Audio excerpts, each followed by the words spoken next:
दी छोड़ सतगुरु रामपाल जी परमेश्वर जी की जय हो। परम पिता परमात्मा सारी सृष्टि के रचनहार कुल मालिक असंख्य ब्रह्मांडों के स्वामी जगत गुरु तीनों लोकों में प्रवेश करके शब का भरण पोषण करने वाले राजाधिराज आत्माधार नाथों के नाथ देवों के देव महादेव सर्वेश्वर महेश्वर मृत्युंजय अजरो अमर आदि अनादि सनातनी प्रभु जगत पिता जगदीश्वर श्री श्री 1008 की उपाधि के वास्तविक अधिकारी अकाल मूरत शब्द स्वरूपी राम वासुदेव सर्वगतम ब्रह्म परम पूज्य प्रथम पूज्य परम संत परम पुरुष परम धनी परम दयालु सत्य कबीर हक्का कबीर अल्लाहु कबीर अल्लाहु अकबर बाखबर अल्लाह ताला जगत के तारणहार जगत के मुक्तिदाता जगत के जगन्नाथ हारे के सहारे हिंदुओं के राम मुसलमानों के अल्लाह सिखों के वाहिगुरु ईसाइयों के मसीह दया के सागर दया निधि करुणा के सागर करुणा निधि स्वयंभू परिभू संकट मोचन कष्ट हरण मंगल करण दुख भंजन अविगत कबीर निर्विकार निर्विषम परमात्मा अलय अलेख सतगुरु आदि अनादि सतगुरु असली मर्यादा पुरुषोत्तम असली राम असली कृष्ण असली घनश्याम असली मुरारी राजाओं के राजा महाराजाओं के महाराजा शहंशाहों के शहंशाह सम्राटों के सम्राट भगवानों के भगवान अल्लाहों के अल्लाह प्रभुओं के प्रभु मसीहाओं के मसीह सच्चे वाहिगुरु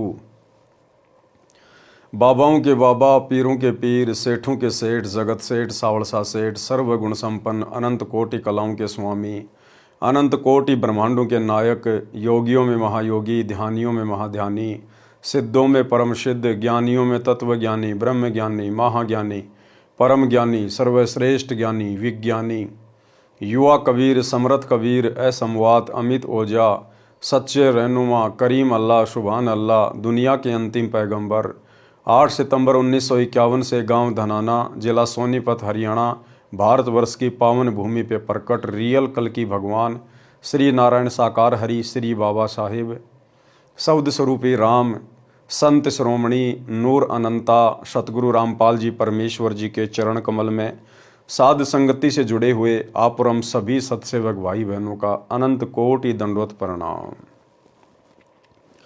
सत्साई भाई और बहनों, दया पूज्य गुरुदेव भगवान की सतगुरु रामपाल जी परमेश्वर जी की जिनके शुभ आशीर्वाद से विशेष आशीर्वाद से आप और हम सभी साध संगति से जुड़े हुए सत्सेवक भाई बहन अपनी आत्मा के कल्याण हेतु गुरुदेव के तत्व ज्ञान को आधार बनाकर दृढ़ता के साथ मोक्ष प्राप्ति के लिए निरंतर भक्ति मार्ग पर आगे बढ़ रहे हैं। भाई और बहनों, पूज्य गुरुदेव जी की विशेष रजा विशेष मेहर जो उन्होंने समय से हमें साध संगति से जोड़ दिया। आज हम भाई बहन अपने गुरु में परमात्मा देख रहे हैं। आज हम अपने पूज्य गुरुदेव जी को ही अपना इष्ट मानकर अपना कबीर देव भगवान मानकर पूज रहे हैं, भक्ति कर रहे हैं। और जब तक इस फॉर्मूले को गुरु को ही परमात्मा मानने वाले फॉर्मूले को जब तक कोई भी स्त्री या पुरुष आत्मिक रूप से हृदय से अपने भक्ति जीवन में लागू नहीं करेगा, वो आत्मा उस समय तक मोक्ष की अधिकारी नहीं बन सकती है। तो आप और हमारे ऊपर ये विशेष रजा हुई है, विशेष मेहर हुई है। अन्यथा सतगुरु रामपाल जी परमेश्वर जी की 90% संगत जो सतलोक आश्रमों से जुड़ी हुई है, बेचारी तत्व ज्ञान के अभाव में अपने गुरु को परमात्मा ना मानकर और एक कागज के टुकड़े को दाढ़ी मूछ वाली कबीर जी की समझे जाने वाली मुर्दा फोटो को अपना कबीर भगवान मानकर अपने अपने घरों पर गले में लॉकेट में उस फोटो को लटकाए फिरती है। और जून के महीने में कबीर प्रकट दिवस मनाकर उस फोटो को अपना परमात्मा मान बैठी है। तो भाई और बहनों, परमात्मा प्राप्ति के बाद भी आत्मा उसे पहचान नहीं पा रही है। इसी को कहते माड़े संस्कार, कमजोर संस्कार का प्राणी। और आप और हमारे ऊपर दया हुई, गुरुदेव भगवान ने हमें सद्बुद्धि बख्शी और अपनी पहचान करवाई है। तो भाई और बहनों, ये आप और हमारा एक विशेष परम सौभाग्य है और इसके लिए हम गुरुदेव भगवान का जितना धन्यवाद करें उतना ही कम है। तो भाई और बहनों, पूज्य गुरुदेव जी के कर कमल से लिखित पवित्र पुस्तक मुक्ति बोध के ऊपर वीडियो बनाने की श्रृंखला जारी है। इस श्रृंखला में आज हमारा ये 27वें नंबर का वीडियो है। प्रत्येक वीडियो में पूज्य गुरुदेव जी के आशीर्वाद से आप और हमें भक्ति मार्ग से संबंधित बहुत कुछ नया जानने और सीखने को मिलता है, जिससे कि हमारा विश्वास भक्ति मार्ग पर दृढ़ होता है।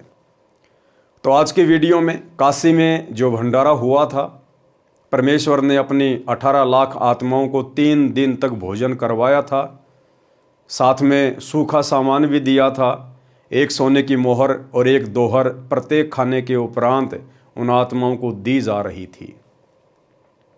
उसी भंडारे में कबीर परमेश्वर जी अपना दूसरा रूप केशव रूप बनाकर सभी को भोजन भंडारा करवा रहे थे। और किस प्रकार से कबीर परमेश्वर सतगुरु रामपाल जी भगवान ने अपने ही दूसरे रूप केशव बंजारे को निमित्त बनाकर, आधार बनाकर केशव रूप में सवाल कर रहे हैं और कबीर रूप में जवाब दे रहे हैं। 24 घंटे ज्ञान गोष्ठी चलती है, आत्माओं को समझाया जाता है। तो केशव जी ने किस प्रकार से सवाल किए, क्या क्या बातचीत हुई, और आप और हम भगत भाई बहनों को बहुत गहरी गहरी शिक्षा मिलेगी, क्योंकि परमात्मा ने अपने कर कमल से लिखित इन पुस्तकों में ऐसी ऐसी बातें लिखकर छोड़ रखी हैं, जो बातें गुरुदेव ने आप और हमारी छोटी बुद्धि को देखते हुए सत्संगों में अभी तक सार्वजनिक नहीं की हैं। तो क्या कुछ केशव जी ने सवाल किए और परमात्मा जी ने क्या जवाब दिए। पवित्र पुस्तक मुक्तिबोध पेज नंबर 329, कबीर जी तथा केशव जी की ज्ञान चर्चा। पारक के अंक की वाणी नंबर 851 886 का सरलार्थ। केशव ने कबीर परमेश्वर से कहा कि हे कबीर, आप इस मलिन देश में किस लिए आए हो। केशव जी ने क्या कहा कबीर परमात्मा से कि आप इस मलिन देश में, इस गंदे देश में, इस नरक में, इस मृत लोक में जो सबसे गंदा है, सबसे घटिया है, आप यहां पर किस लिए आए, आप यहां पर क्यों आए। यानी सतलोक की तुलना में केशव जी ने इस पृथ्वी लोक को सबसे घटिया लोक बताया है। आप तो सतलोक के सुख सागर के मालिक हो, वहां तो सर्व सुख है, यहां कष्ट के अतिरिक्त कुछ नहीं है। इस पृथ्वी लोक पर, इसी किस ब्रह्मांड में कष्ट के अलावा, दुख के अलावा, परेशानियों के अलावा कुछ भी नहीं है। भाई और बहनों, जिन्हें हम यहाँ के सुख मानते हैं, दरअसल ये भी दुख हैं। लेकिन हम लोग आदी हो चुके हैं और हमारे पास में कोई ऑप्शन नहीं था इसके अलावा, इसलिए हमने इन्हीं सुखों को फाइनल सुख मान लिया। किसी का बेटा नौकरी लग गया, कोई स्वयं नौकरी लग गया, किसी के पास में ज़मीन अच्छी है, किसी के पास में सोना चांदी है, किसी के पास में संपत्ति है, तो वो सोचता है कि मैं धनी आदमी हूँ, मैं सुखी आदमी हूँ। बस इन्हीं बातों को कि मैं दूसरे लोगों से सुखी हूँ, दूसरे लोगों से ज़्यादा मेरे पास में धन है, मकान है, ज़मीन है, इसलिए मैं सबसे सुखी हूँ। परमात्मा कहते हैं झूठे सुखो सुख है ये मान रहा मनमोद, सकल चबीना काल का कुछ मुख में कुछ गोद। और गुरुदेव भगवान कहते हैं कि आपने केवल सुख का नाम सुना है। सुख की यहां पर छींट भी नहीं है, केवल नाम है सुख। जिस प्रकार मीठा मीठा कहने से मुंह मीठा नहीं होता, लेकिन कोई पागल, कोई अनजान मान ले कि मीठा मीठा कहने से मुझे आनंद आ रहा है, मेरा मुंह मीठा हो रहा है, तो वो केवल बातें बना रहा है। उसको अभी वास्तव में मिठाई के विषय में पता ही नहीं है, केवल शब्द सुना है। तो भाई और बहनों, सतलोक की तुलना में केवल यहाँ पर सुख एक शब्द है, लेकिन सुख का यहाँ पर आभास भी किसी को नहीं है। यहाँ के स्वर्ग, महास्वर्ग और जो नकली 4 लोक इस काल ने बना रखे हैं, परमात्मा कहते हैं यहाँ पर जाकर जो तुम अपने आप को सुखी मानते हो, जिनको तुम सुख कहते हो, केवल ये नाम है, वास्तव में सुख नहीं है। यहाँ कष्ट के अतिरिक्त कुछ नहीं है। ये तो जीव लोक है, ब्रह्मा विष्णु तथा शिव तक सब जीव हैं, जन्म मृत्यु के चक्कर में हैं। आपने वह सतलोक यानी अमान सुख चैन वाला यानी परम शांति वाला लोक क्यों छोड़ दिया। इस काल लोक के व्यक्ति झूठ कपट की बातें करते हैं, पाप तथा पुण्य के भोग में जन्म मृत्यु के चक्कर में पड़े हैं, महान कष्ट उठा रहे हैं। हे कबीर जी, आप कैसे रह रहे हो? छोड़ क्यों नहीं देते?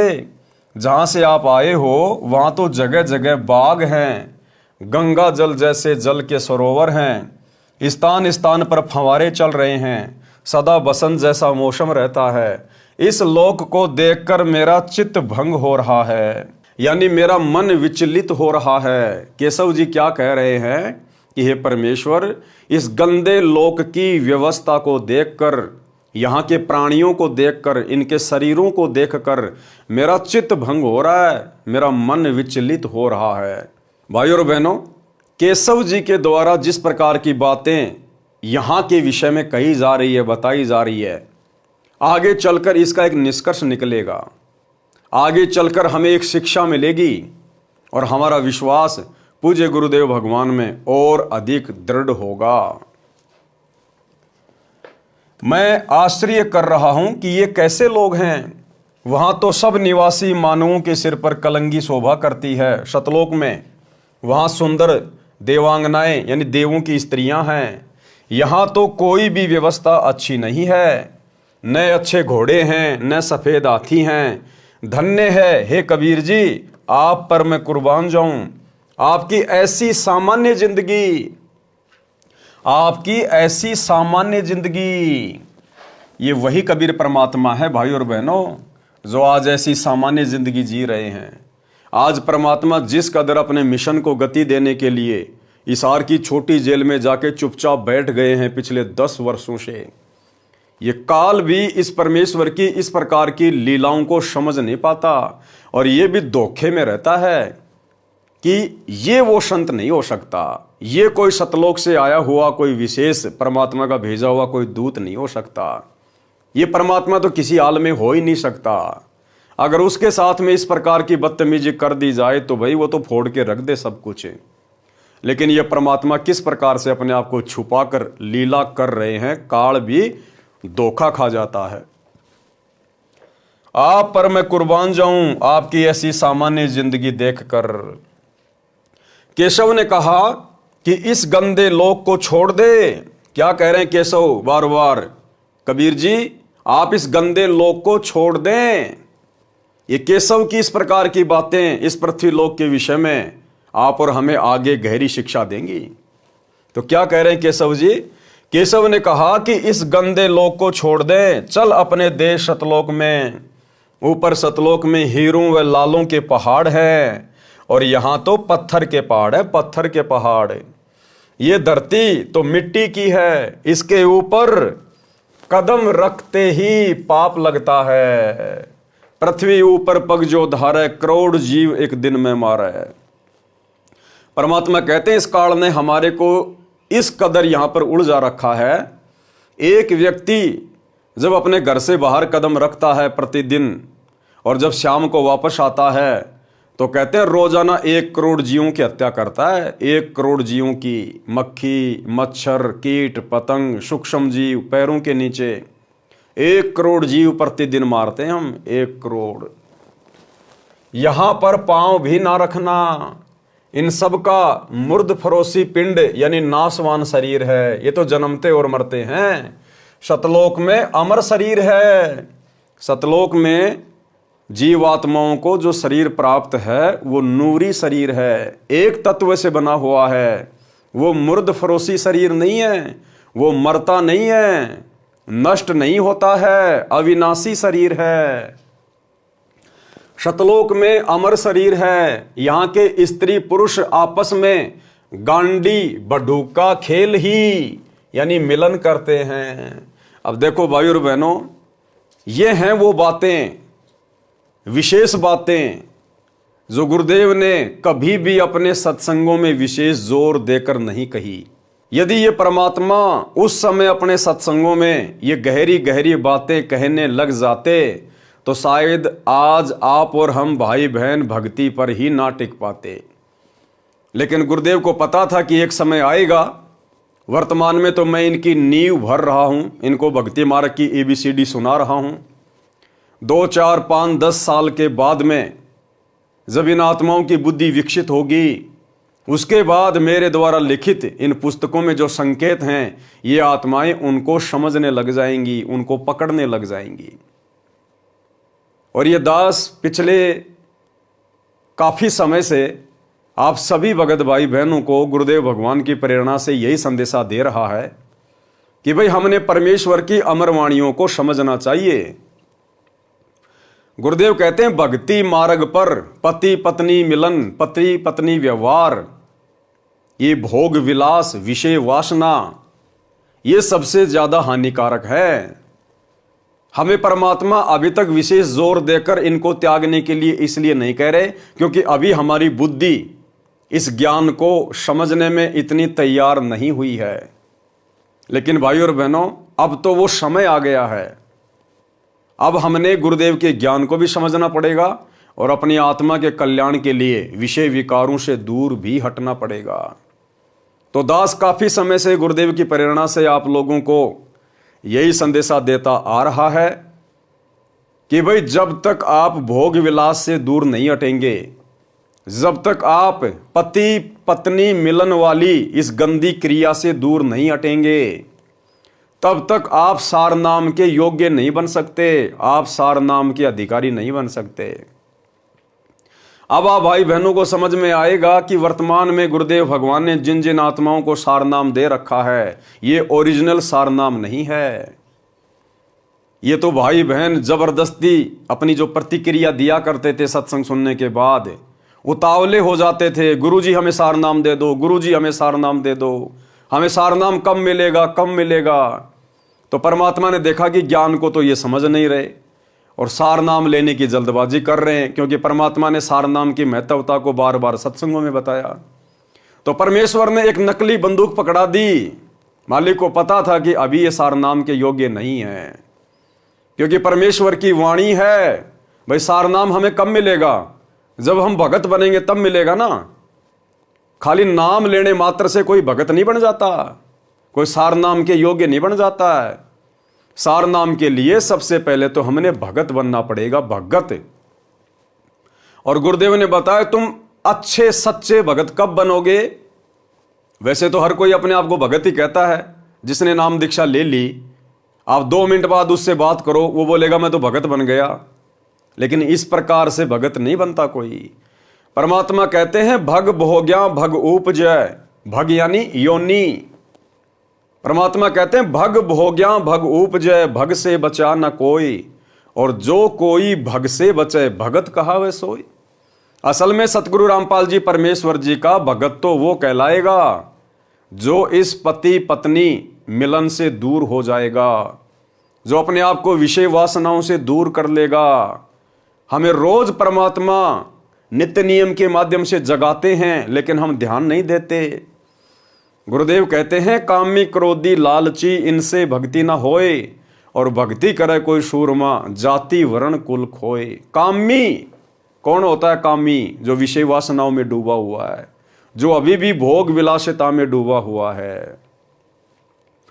कहते हैं कामी क्रोधी लालची इनसे भक्ति नहीं हो सकती। आप भक्ति पर लग जरूर जाओगे, आप गुरु से उपदेश जरूर ले लोगे, आप 3 समय की आरती भी करोगे, मंत्र भी करोगे, सत्संग भी सुनोगे, लेकिन ये काल विषय वासनाओं को लेकर आपके अंदर सदा खलबली मचाए रखेगा। आप सारा दिन भक्ति करके थोड़े बहुत भाव बनाओगे, और ये काल 2 मिनट की विषय वासनाओं की उथल पुथल में आपके सारे भाव बिगाड़ देगा, आपके मन को विचलित कर देगा। इसलिए गुरुदेव भगवान कहते हैं कि यदि एक सच्चा भगत बनना है तो सबसे पहले आपने इन विषय विकारों से अपने गुरुदेव से प्रार्थना करके भक्ति पर ज्यादा जोर देके दूर हटना पड़ेगा। उसके बाद हम सार नाम के योग्य बनेंगे, सार नाम के अधिकारी बनेंगे। ये सार नाम कोई आलू टमाटर नहीं है जो परमात्मा आपको यूं ही बांट देगा, ले बेटा ले बेटा। इस सार नाम को सुरक्षित रखने के लिए परमात्मा ने धर्मदास जी को जिंदा समाधि दे दी। नानक जी से, अन्य महापुरुषों से परमात्मा ने सौगंध निकलवा दी थी, प्रतिज्ञा करवा ली थी कि आपने किसी को बताना भी नहीं है ये सार नाम क्या वस्तु है। और वर्तमान में गुरुदेव भगवान के जेल जाने के बाद आप देख रहे हैं किस प्रकार से गुरुदेव के कलयुगी परिवार ने, उनके बेटा बेटी भाई बंधु रिश्तेदारों ने, इन आश्रमों में कोऑर्डिनेटरों ने आलू टमाटर की तरह सार नाम को 15-15 हज़ार रुपए के चक्कर में, 20-20 हज़ार रुपए के लिए, क्योंकि वर्तमान में पाठ प्रकाश की कीमत 25 हज़ार रुपए कर दी गई है, तो 25-25 हज़ार के लिए, 15-15 हज़ार के लिए किस प्रकार से सार नाम को आलू टमाटर बना दिया गया है। भले कोई मर्यादा में है या नहीं है, आपको सतनाम मिले हुए 5 साल हो गए, आप सतलोक आश्रमों में रेगुलर आ रहे हैं, आप नामदान सेंटरों पे जा रहे हैं, आप सतलोक आश्रम मैनेजमेंट हरियाणा के हर पीले पर्चे को मान रहे हैं, तो आप जी सार नाम के योग्य बन गए। और आपको डेट दे दी जाएगी, फला फला डेट को सार नाम लेने के लिए धनाना आश्रम में आ जाइए। आप चाहे धनाना आश्रम में एंट्री करने से पहले सिगरेट का पूरा डब्बा पी के जाइए, फिर भी आपको सार नाम मिल जाएगा, क्योंकि वहां जो सार नाम देने वाला है वो आप जैसा 2 कोड़ी का जीव है। उसको क्या पता आप मर्यादा तोड़ के आए हैं या मर्यादा में हो। तो भाई और बहनों, ये काल प्रेरणा से धर्म को धंधा बनाकर केवल एक पाखंड चल रहा है। ओरिजिनल सार नाम के योग्य हम उस समय बनेंगे जब हम विषय वासनाओं से पूरी तरह से पाक साफ हो जाएंगे। तो गुरुदेव भगवान ने क्या कहा है यहां पर, वर्तमान में जो भगत भाई बहन इतना तत्व ज्ञान लेकर भी और विशेषकर सतनाम लेने के बाद भी जो भाई बहन पति पत्नी मिलन में हैं, जो भोग विलास में हैं, जिन्होंने शारीरिक संबंध बनाने नहीं छोड़े हैं, परमात्मा कहते हैं वो तो गांडी बडूका खेल रहे हैं। गांडी बडूका यानी केशव जी ने गाड़ी दी है, गाड़ी। जैसे आप और हम भगत भाई बहन पहले कह दिया करते थे एक दूसरे को ज्ञान के अभाव में, ए गांडू इधर आ। तो गांडू का मतलब क्या होता है, जो अभी उसी वस्तु के पीछे पड़ा हुआ है, जो अभी योनि के चक्कर में पड़ा हुआ है, विषय वासनाओं में सना हुआ है, उसको गांडू कहते थे। और परमात्मा ने उसी चीज को क्या कहा, गांडी बडूका। तो केशव जी क्या कह रहे हैं कि यहां के लोग कितने गंदे हैं, ये कैसे भक्ति करेंगे आपकी, कैसे इनके अंदर आपकी भक्ति प्रवेश करेगी परमात्मा। ये तो गांडी बडूका खेल ही, ये तो गांडी बडूका का खेल खेल रहे हैं। अभी भी इन लोगों को समझ में नहीं आई कि तुमने सतलोक भी जाना है। ये ज्ञान तुम्हें धरती पर कौन दे रहा है, तुम्हारा मनुष्य जीवन प्राप्त करने का टारगेट क्या है, मकसद क्या है, लक्ष्य क्या है। इन लोगों को कुछ भी समझ में नहीं आ रहा परमात्मा।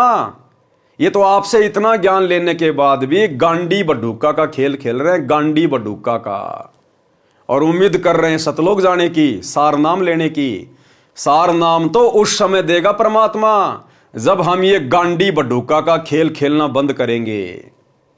तो क्या कह रहे हैं परमात्मा, यहां के स्त्री पुरुष आपस में, स्त्री और पुरुष आपस में गांडी बडूका खेल ही यानी मिलन करते हैं, मिलन। और इसी को सबसे अच्छा भोग मानते हैं। सतलोक का भोग असंख्य गुणा आनंददायक है। दास ने परमात्मा के मुख कमल से एक सत्संग में सुना था कि पुण्यात्माओं, यहां तुम जो सुख स्त्री पुरुष मिलन में ढूंढते हो, शारीरिक संबंध बनाने में जिस सुख को तुम सुख मानते हो ना, इससे असंख्य गुणा सुख सतलोक में है।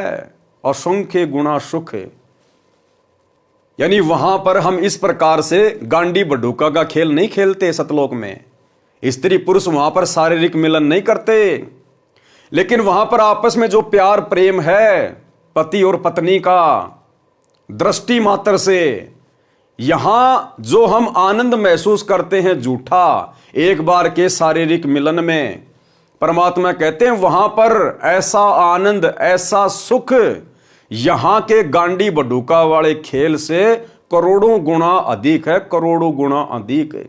और यहां का झूठा सुख तो तुम 1 मिनट ले लोगे, 2 मिनट ले लोगे, और वहां तो अनवरत अखंड सुख है, अखंड।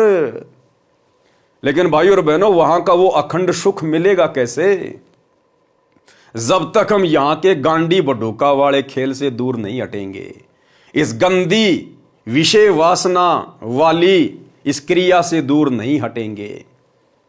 और अब ठीक का समय आ गया है, इसलिए परमात्मा बार बार कबीर सागर के सरलार्थ में और मुक्ति बोध पुस्तक में इस क्रिया से दूर हटने के लिए आप और हमें प्रेरित कर रहे हैं। यानी परमात्मा खुल के नहीं कहना चाहते, लेकिन इस पुस्तक में परमात्मा ने हर प्रकार से लिख दिया है और खुलकर कहने के लिए, समझाने के लिए इस पवन दास नाम के 2 कौड़ी के कुत्ते को खड़ा कर दिया है कि भाई अगर मैं डायरेक्टली कहूंगा तो ये आत्माएं नाराज हो जाएंगी कि लो भाई, अब तो गुरुजी ने स्त्री पुरुष मिलन के लिए भी मना कर दिया है। क्या बच्चों की शादियां नहीं करें? क्या बच्चों की रमेणियां नहीं करें? अरे उन बच्चों की रमेणी करो, उन बच्चों की शादी करो जिनको यहीं पर आजीवन जन्म जन्म ये गांडी बड्ढूका का खेल खेलना है। आप सोच भी कैसे सकते हैं अगर आपको ये ज्ञान समझ में आ गया तो? क्या आप अपने बच्चों को गांडी बड्ढूका वाले खेल में डालना चाहते हैं क्या? यहीं पे गधे कुत्ते बनता हुआ देखना चाहते हैं क्या? जब गुरुदेव ने कह दिया कि कोटि जन्म तू राजा की न्या मिटी न मन की आशा और भिक्षुक होकर दर दर घूम लिया मिला न निर्गुण राशा, कि करोड़ों जन्म तू राजा के प्राप्त कर चुका है। अब राजा को तो हम यहां बहुत ज्यादा सुखी मानते हैं ना, हर प्रकार से वैभवशाली मानते हैं कि राजा से बढ़कर सुख तो किसी को हो ही नहीं सकते। तो करोड़ों बार आप और हम सभी आत्माएं, चाहे कोई 84 में है चाहे कोई स्त्री पुरुष है, करोड़ों बार हम राजा और रानियां बन चुके हैं और वो सुख जिनको हम सुख मानते हैं वो भोग चुके हैं। क्या आज हमें याद है वो सुख? नहीं याद है ना। तो फिर ये गांडी बड्ढूका वाला खेल खेलते खेलते तुम कितने दिन सुख भोग लोगे? क्या याद रख लोगे तुम उसको? और ये सुख हमें दे क्या देगा फिर अंत में, सिवाय गधा कुत्ता बनाने के छोड़ने के अलावा?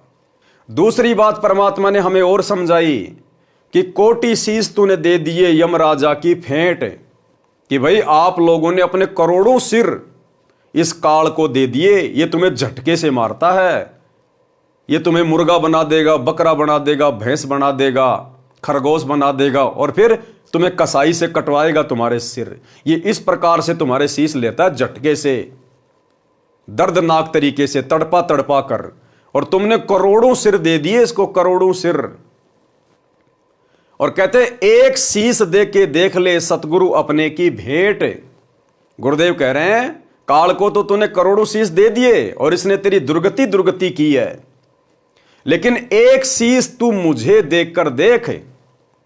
और परमात्मा कहते हैं तुम्हारा सिर मैं इसकी तरह से नहीं लूंगा, मैं तुम्हारा सिर कटवाना नहीं चाहता।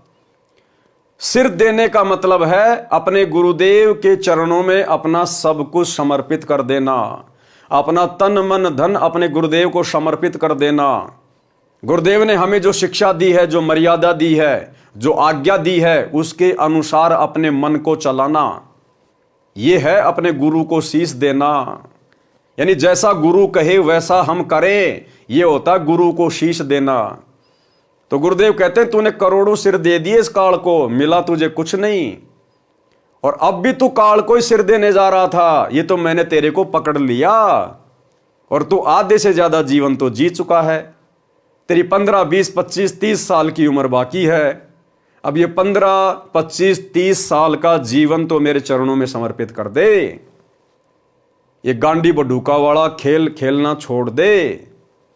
मैं तुझे सदा सदा के लिए फिर वो अमर सुख दूंगा। केवल नाम नाम है, वास्तविक वस्तु यहां नहीं है जो तुम्हें सुख दे सके। वो कैसे नहीं है भाई और बहनों, देखो हमने समझना पड़ेगा झूठा सुख कैसे है। अब ये गांडी बड्ढूका का खेल खेलते हैं, स्त्री पुरुष शारीरिक मिलन करते हैं, जब तक वे एक दूसरे से लिपटे रहते हैं, चिपके रहते हैं, तब तक तो उनको लगता है पता नहीं हम क्या अमृतत्व प्राप्त कर रहे हैं। और जैसे ही वो शारीरिक संबंध बनाने से निफराम होते हैं, उनकी आपस में इच्छा भी नहीं करती छूने की, एक दूसरे को हाथ लगाने की।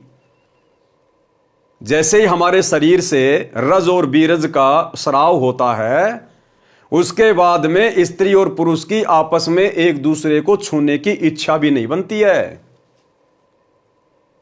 अब पहले तो हमें वो सुख दे रहा था, और जैसे ही हम शारीरिक क्रिया से संपन्न हुए, उसके बाद में एकदम से हम एक दूसरे को देखना भी नहीं पसंद करते, छूना भी हम नहीं पसंद करते। बस इतना ही सुख था वो। तो परमात्मा कहते हैं झूठे सुख को सुख है ये मान रहा मनमोद, और शकल चबी ना काल का कुछ मुख में कुछ गोद। और उस शारीरिक मिलन ने हमें दिया क्या? झूठा सुख दे दिया, और बदले में हम कितने दोषी बन गए परमात्मा के। गुरुदेव ने ज्ञान गंगा पुस्तक में लिखा है कि अनावश्यक रूप से भोग विलास करना एक बच्चे की हत्या करने के बराबर है, एक बच्चे की हत्या करने के बराबर। कितने असंख्य जीवाणु मरते हैं जब हम एक बार शारीरिक संबंध बनाते हैं, और उसके बाद हमारा बल, हमारा तेज, हमारा नूर कितना घट जाता है, कितना कम हो जाता है।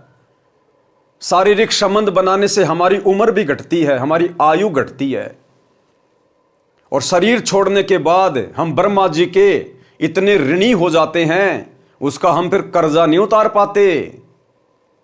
फिर कई युगों तक हम लोग नरक भोगते हैं, वो गांडी बडूका खेल खेलने के कारण। नरक से निकलने के बाद फिर गधे कुत्ते सूअर का जन्म भोगते हैं। फिर वो परमात्मा कुत्ता बनाएगा, कुत्ता, कि तेरे को मनुष्य जन्म दिया था ना भक्ति करने के लिए, लेकिन तू तो ये गांडी बडूका का खेल ही खेलने में व्यस्त रहा। ले भाई, अब कुत्ता बने, अब तेरे को भक्ति नहीं करनी है। अब कुत्ते के जीवन में तेरे को भक्ति नहीं करनी, तेरे को सत्संग नहीं सुनने, तेरे को मंत्र जाप नहीं करने, तेरे को कुछ नहीं करना, बस गांडी बडूका का खेल खेल और कुछ नहीं करना अब तेरे को। तो वो 2 मिनट का सुख और दुख पहाड़ के जैसा। गुरुदेव कहते हैं रिंचक सा सुख और दुख सुमेर समाना, कि वो 2 मिनट का सेज का सुख और तूने पहाड़ जैसी आफत मोल ले ली, पहाड़ जैसी आफत।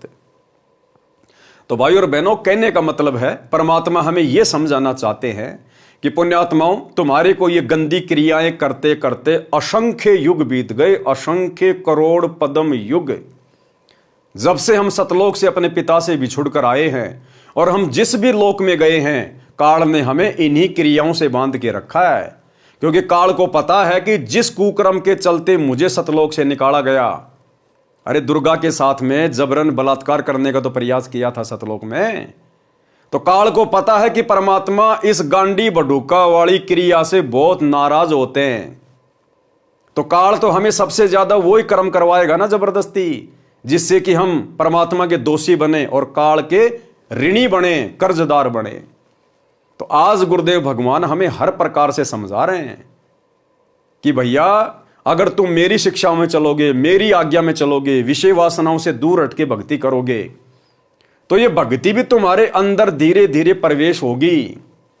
अन्यथा तुमने तो उस मटके में छेद कर लिया। जैसे किसी मटके में नीचे छेद हो रखा है और ऊपर से हम पानी डाल रहे हैं कि मैं अपने परिवार के लिए और मेरे लिए इस मटके में पानी भर रहा हूं, गर्मी में पानी पीऊंगा, ठंडा पानी रहेगा, और नीचे उसमें छेद भी कर रखा है। वो पानी ज्यादा देर नहीं रुकेगा, 10-15 मिनट में खाली हो जाएगा, चाहे कितना ही भरते रहो।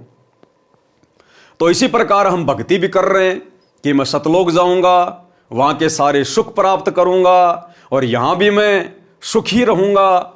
और फिर आप जी ये गांडी बडूका वाली ये क्रिया भी कर रहे हैं। एक तरफ तो आप ओम नाम का जाप करके ब्रह्मा और शांवत्री जी का ऋण उतार रहे हैं, और दूसरी तरफ आप ये गांडी बडूका वाला खेल खेलते हुए उसी ब्रह्मा शांवत्री का ऋण भी चढ़ा रहे हैं। तो भैया, जो आदमी साथ में कर्जा ले रहा है और नौकरी कर करके कर्जा उतार भी रहा है, उस आदमी का कभी जिंदगी में कर्जा नहीं उतरेगा। अगर कर्जा उतारना है तो सबसे पहले आपने उधार लेना बंद करना पड़ेगा, और धीरे धीरे कमाई करके अगले को देना पड़ेगा, तब जाके आप कर्ज मुक्त होगे। तो भाई और बहनों, परमात्मा हमें हर प्रकार से भक्ति मार्ग पर सफलता प्राप्त करवाने के लिए समझाना चाहते हैं कि यदि आप मेरी आज्ञा में चलोगे, मेरी मर्जी में चलोगे, और विषय वासनाओं से हटकर जब आप इस भक्ति पर लगोगे दृढ़ होकर, तब आपकी सुरती सतलोक की तरफ लगेगी। अन्यथा खाली सत्संग तुम सुनते रहो, शब्द सुनते रहो हैं, और सुरती तुम्हारी कभी 7 जन्म में भी लगनी नहीं है परमात्मा में। तो केशव जी यहां पर यही बात कह रहे हैं कि परमात्मा सतलोक में तो अमर शरीर है, अविनाशी शरीर है, और यहां के स्त्री पुरुष ये तो गांडी बडू का खेल ही आपस में मिलन करते हैं, मिलन। ये बात क्यों लिखी गई? क्योंकि ये परमात्मा को अच्छी नहीं लगती, परमात्मा को स्वीकार्य नहीं है। अरे केशव रूप में कौन था? खुद कबीर परमात्मा ही है ना, सतगुरु रामपाल जी भगवान, खुद केशव कबीर भगवान ही है ना। तो भगवान ही तो कह रहे हैं, केशव कह रहे हैं, समझिए कबीर परमात्मा कह रहे हैं। तो परमात्मा तो इस क्रिया से बहुत नाराज हैं, इस क्रिया को तो परमात्मा गलत बता रहे हैं।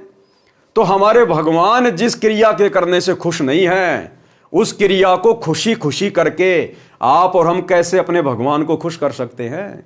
7 जन्म में नहीं कर सकते। तो भाई और बहनों, समझदार को तो संकेत ये काफी है कि आपने यदि इसी जन्म में शतलोक प्राप्त करना है, पूर्ण मोक्ष प्राप्त करना है और शतलोक के योग्य बनना है, सारनाम के योग्य बनना है, तो आपने किन किन क्रियाओं से अपने आप को दूर करना पड़ेगा। यहां के स्त्री पुरुष आपस में गांडी बडूक का खेल ही यानी मिलन करते हैं, सेक्स करते हैं और इसी को सबसे अच्छा भोग मानते हैं। सतलोक का भोग असंख्य गुणा आनंददायक है। सब मानव यानी स्त्री पुरुष के शरीर में नरक भरा है, नसों में रुधिर भरा यानी खून भरा हुआ है, थूक भरा है, विष्टा यानी टट्टी भरा हुआ है। ये दिन रात इसी नरक में भरे शरीर में मस्त रहते हैं। फिर कुत्ते गधे बनते हैं, यमदूत इनके ऊपर घात मारने के लिए छुपकर दांव लगाए रहता है। इस काल लोक की पृथ्वी की 100 योजन यानी 1 योजन 12 किलोमीटर के समान होता है, यानी 1200 किलोमीटर ऊपर तक दुर्गंध जाती है। इस पृथ्वी की बदबू, कितने लोग लैट्रिन करते हैं, पेशाब करते हैं, फैक्ट्रियों का धुआं है, गंदा पानी है, केमिकल है। परमात्मा कहते हैं 1200 किलोमीटर तक तो इस पृथ्वी से ऊपर इसकी बदबू जाती है, बदबू। और ये जीव स्त्री पुरुष इस पृथ्वी पे रह रहे हैं, जड़ में रह रहे हैं। ये रह कैसे रहे परमात्मा? केशव जी सोच सोचकर चिंतित हो रहे हैं कि परमात्मा ये इंसान यहां पर रह कैसे रहे हैं। हे कबीर जी, ये सब अहंकारी जीव हैं, इनको कैसा ज्ञान और ध्यान बताया जा सकता है?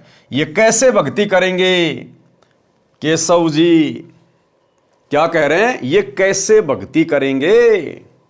एक गहरी शिक्षा मिलेगी भाई और बहनों। दास आपको पहले से कहता आ रहा है, केशव जी की इन तमाम बातों को ध्यान रखना जो इस पृथ्वी लोक के विषय में कह रहे हैं, आप और हमारे विषय में कह रहे हैं।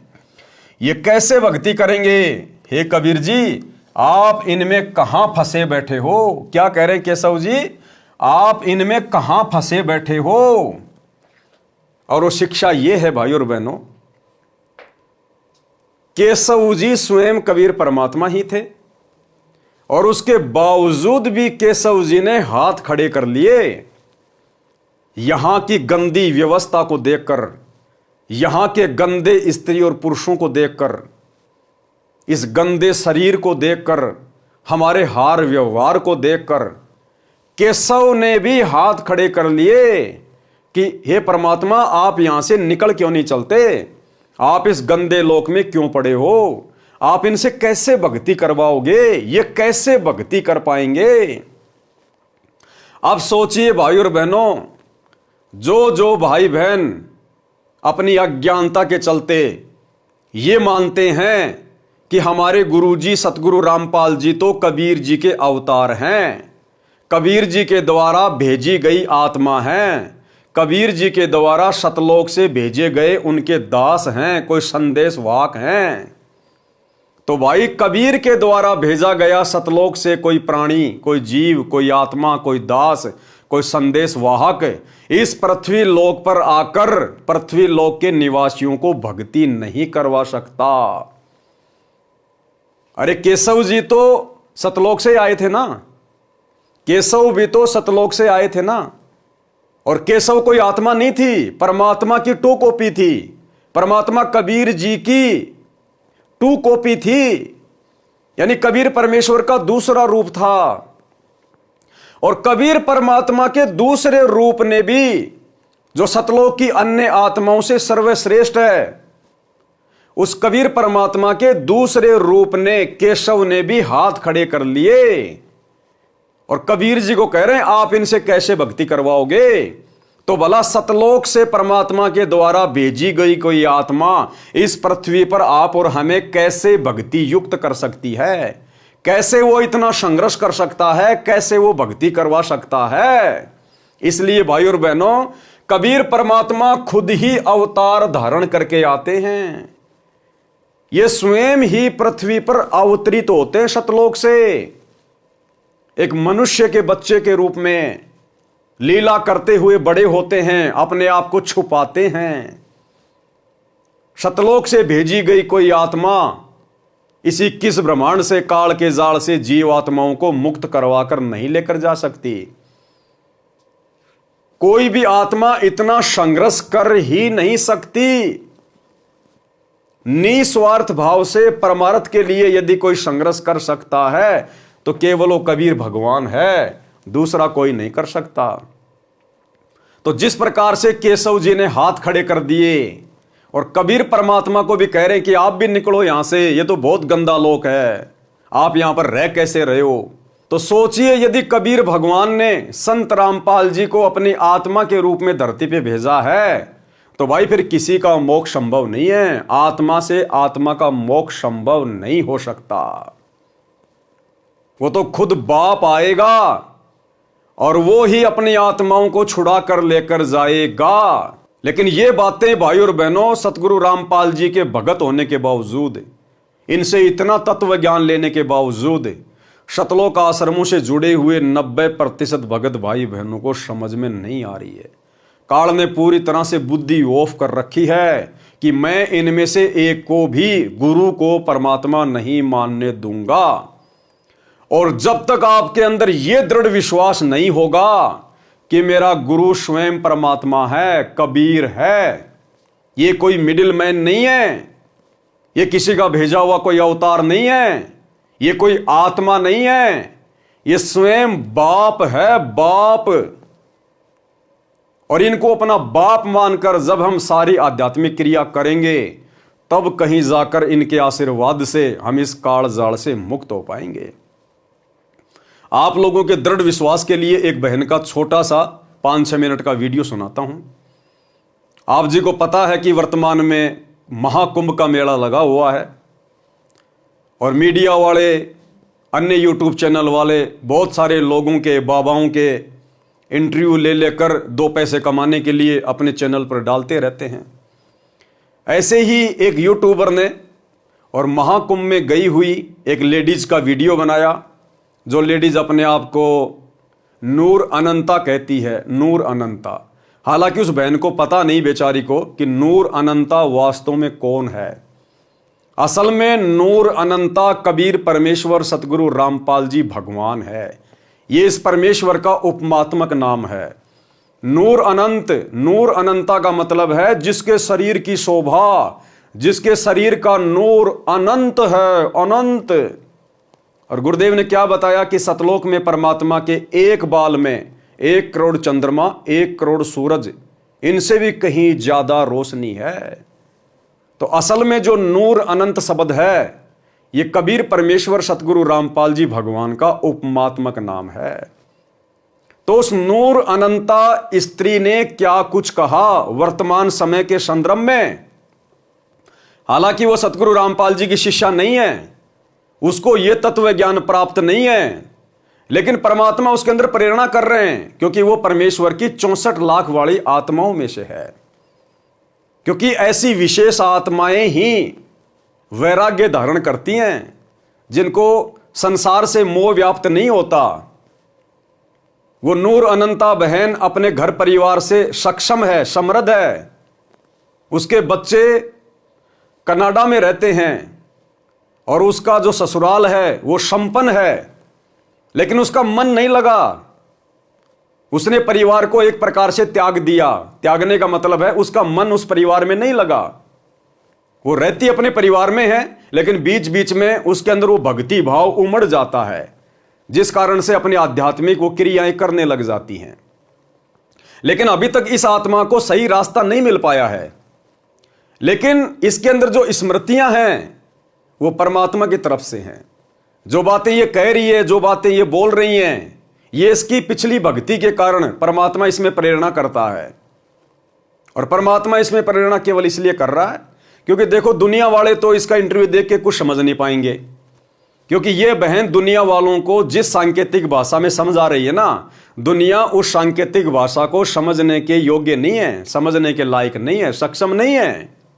सक्षम तो सतगुरु रामपाल जी भगवान की शरण में आने के बाद, इनके सत्संगों को सुनने के बाद में बना जाएगा। तो ये दुनिया वालों को जो सांकेतिक संदेश दे रही है, तो दुनिया वालों को समझ में नहीं आ रही वो बातें। ये आत्मज्ञान की बात कर रही है। कहीं मत जाओ, अपने घर में रहो, अच्छे शुभ कर्म करो। और कह रही है वो सबका बाप अब की बार खुद आया हुआ है। अब इसको क्या पता, और आ गया तो कहां है, इस बहन को क्या पता, लेकिन इससे परमात्मा बुलवा रहा है। ये कह रही है कि अब की बार कोई मिडिलमैन नहीं है। मिडिलमैन मानी कोई एजेंट नहीं आया उस परमात्मा का।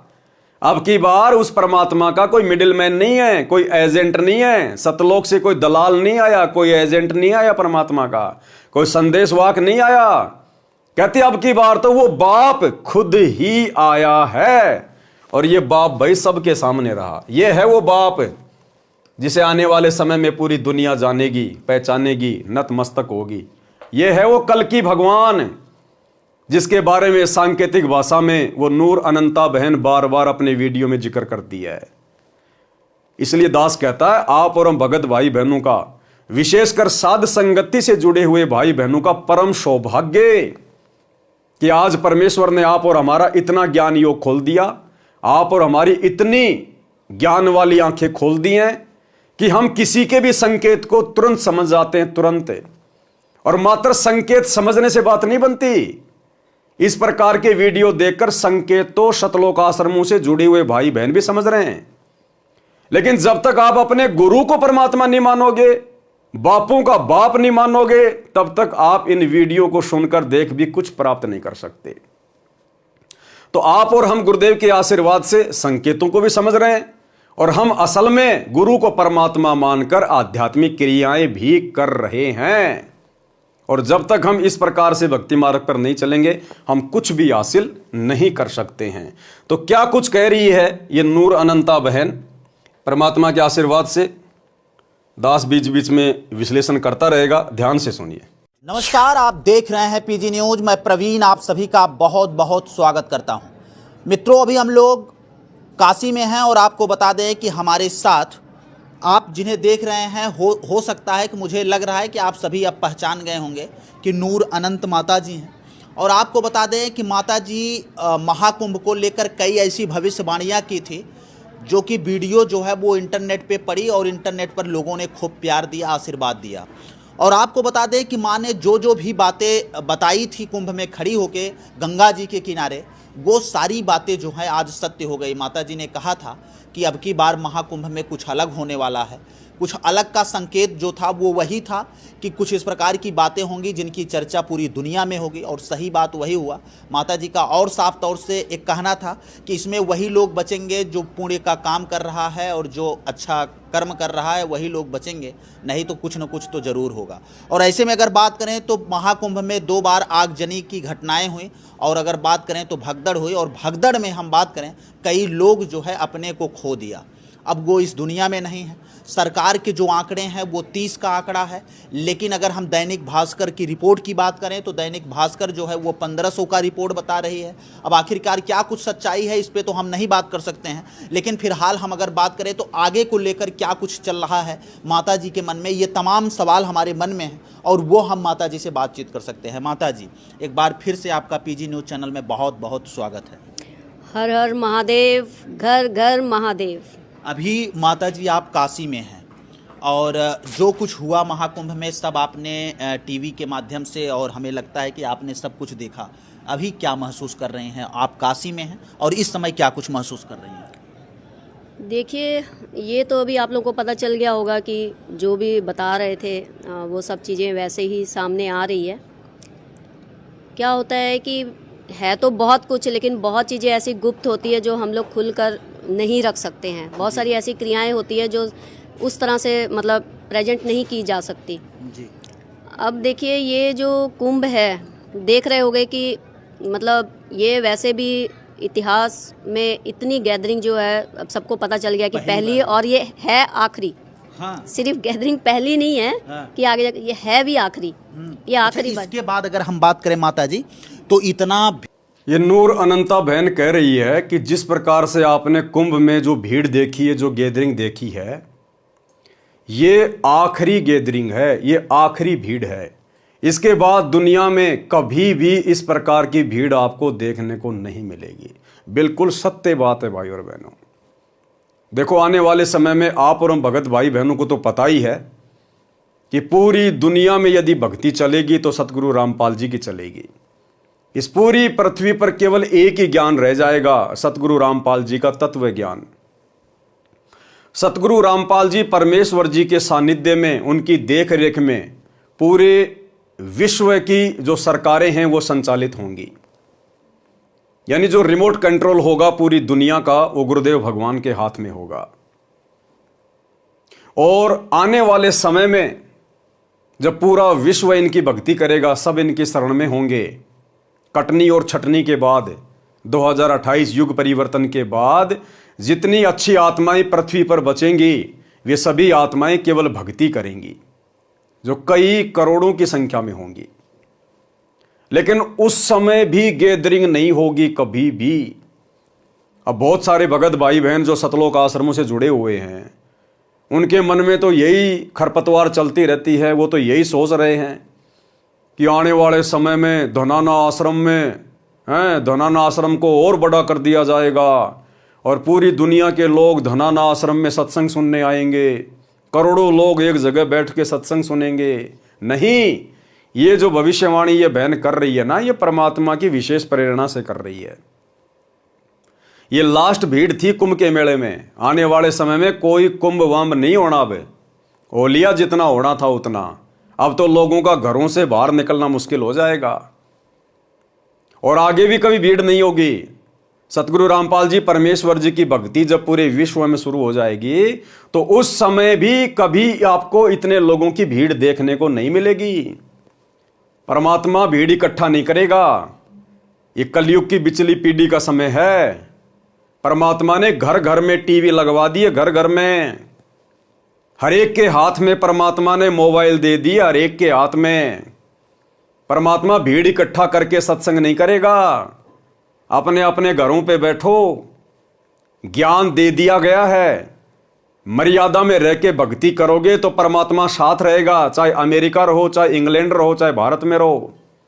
बकवाद करोगे तो झटका लगेगा, चाहे कहीं भी छुप के बकवाद कर लेना, इस परमात्मा की नजरों से नहीं बच पाओगे। तो आने वाले समय में सत्संग सुनने के लिए परमात्मा भक्तों की भीड़ जमा नहीं करेगा। परमात्मा ने घर घर टीवी दे दिए, घर घर मोबाइल दे दिए। आपस में भाई बहन ज्ञान चर्चा करो, क्योंकि गांव के गांव भगत होंगे, नगर के नगर भगत होंगे। और जब हर जगह भगत होंगे तो भगतों को आपस में इकट्ठा होने की जरूरत कहां है। वर्तमान में भगतों की संख्या कम है और गुरुदेव ने ज्ञान की शुरुआत की है, इसलिए भक्तों को परमात्मा एक जगह इकट्ठा किया करते थे आश्रम में, उनको ज्ञान समझाने के लिए, भक्ति पर दृढ़ करने के लिए। जब आने वाले समय में घर घर में परमात्मा का ज्ञान होगा, गांव गांव में परमात्मा के भगत होंगे, तो फिर उन भगतों को आपस में मिलने के लिए किसी एक आश्रम में इकट्ठा होने की जरूरत नहीं पड़ेगी। सत्संग सुनने के लिए भक्तों को आश्रम में इकट्ठा होने की जरूरत नहीं पड़ेगी। जैसे वर्तमान में आप देख रहे हैं, हिसार जेल से परमात्मा अपने विशेष संदेश भेज रहे हैं। क्या परमात्मा भक्तों को इकट्ठा कर रहे हैं? नहीं, ये सोशल मीडिया दे दी परमात्मा ने। यूट्यूब पर डालो और लाखों भगत अपना सुनो। और गुरुदेव ने भी एक सत्संग में स्पष्ट कर दिया कि परमात्मा ने घर घर में आश्रम बना दिए, घर घर में आश्रम। और गुरुदेव कह रहे हैं कि 4-5 लाख लोगों को हम किसी आश्रम में इकट्ठा करके भी सत्संग नहीं सुना सकते। और अब यूट्यूब पर, सोशल मीडिया पर 5-5 लाख बच्चे एक ही दिन में सत्संग सुन रहे हैं। बच्चों, वो ठीक का दिन आ गए। चारों तरफ डंका बोल गया दाता का। एक समय में 4-5 लाख बच्चे सत्संग सुन रहे। इतना बड़ा हम आश्रम बना कभी नहीं सुना सकते थे। एक बंदी छोड़ सारा संसार आश्रम बन गया मेरे बंदी छोड़ का, वो घर घर आश्रम बन गया। और अपने बच्चों के ऊपर किसी कृपा कर दी मेरे दाता ने। बच्चों फिर क्या बताते हैं, तो परमात्मा ने सोशल मीडिया को प्रथम महत्व दे दिया। क्या वो भगवान 5 लाख लोगों को भी किसी आश्रम में बैठा कर सत्संग नहीं सुना सकता? ये धनाना आश्रम वाले, गुरुदेव के परिवार वाले ये दावा करते हैं कि सतलोक आश्रम धनाना में एक बार में 10 लाख लोग बैठकर सत्संग सुन सकते हैं।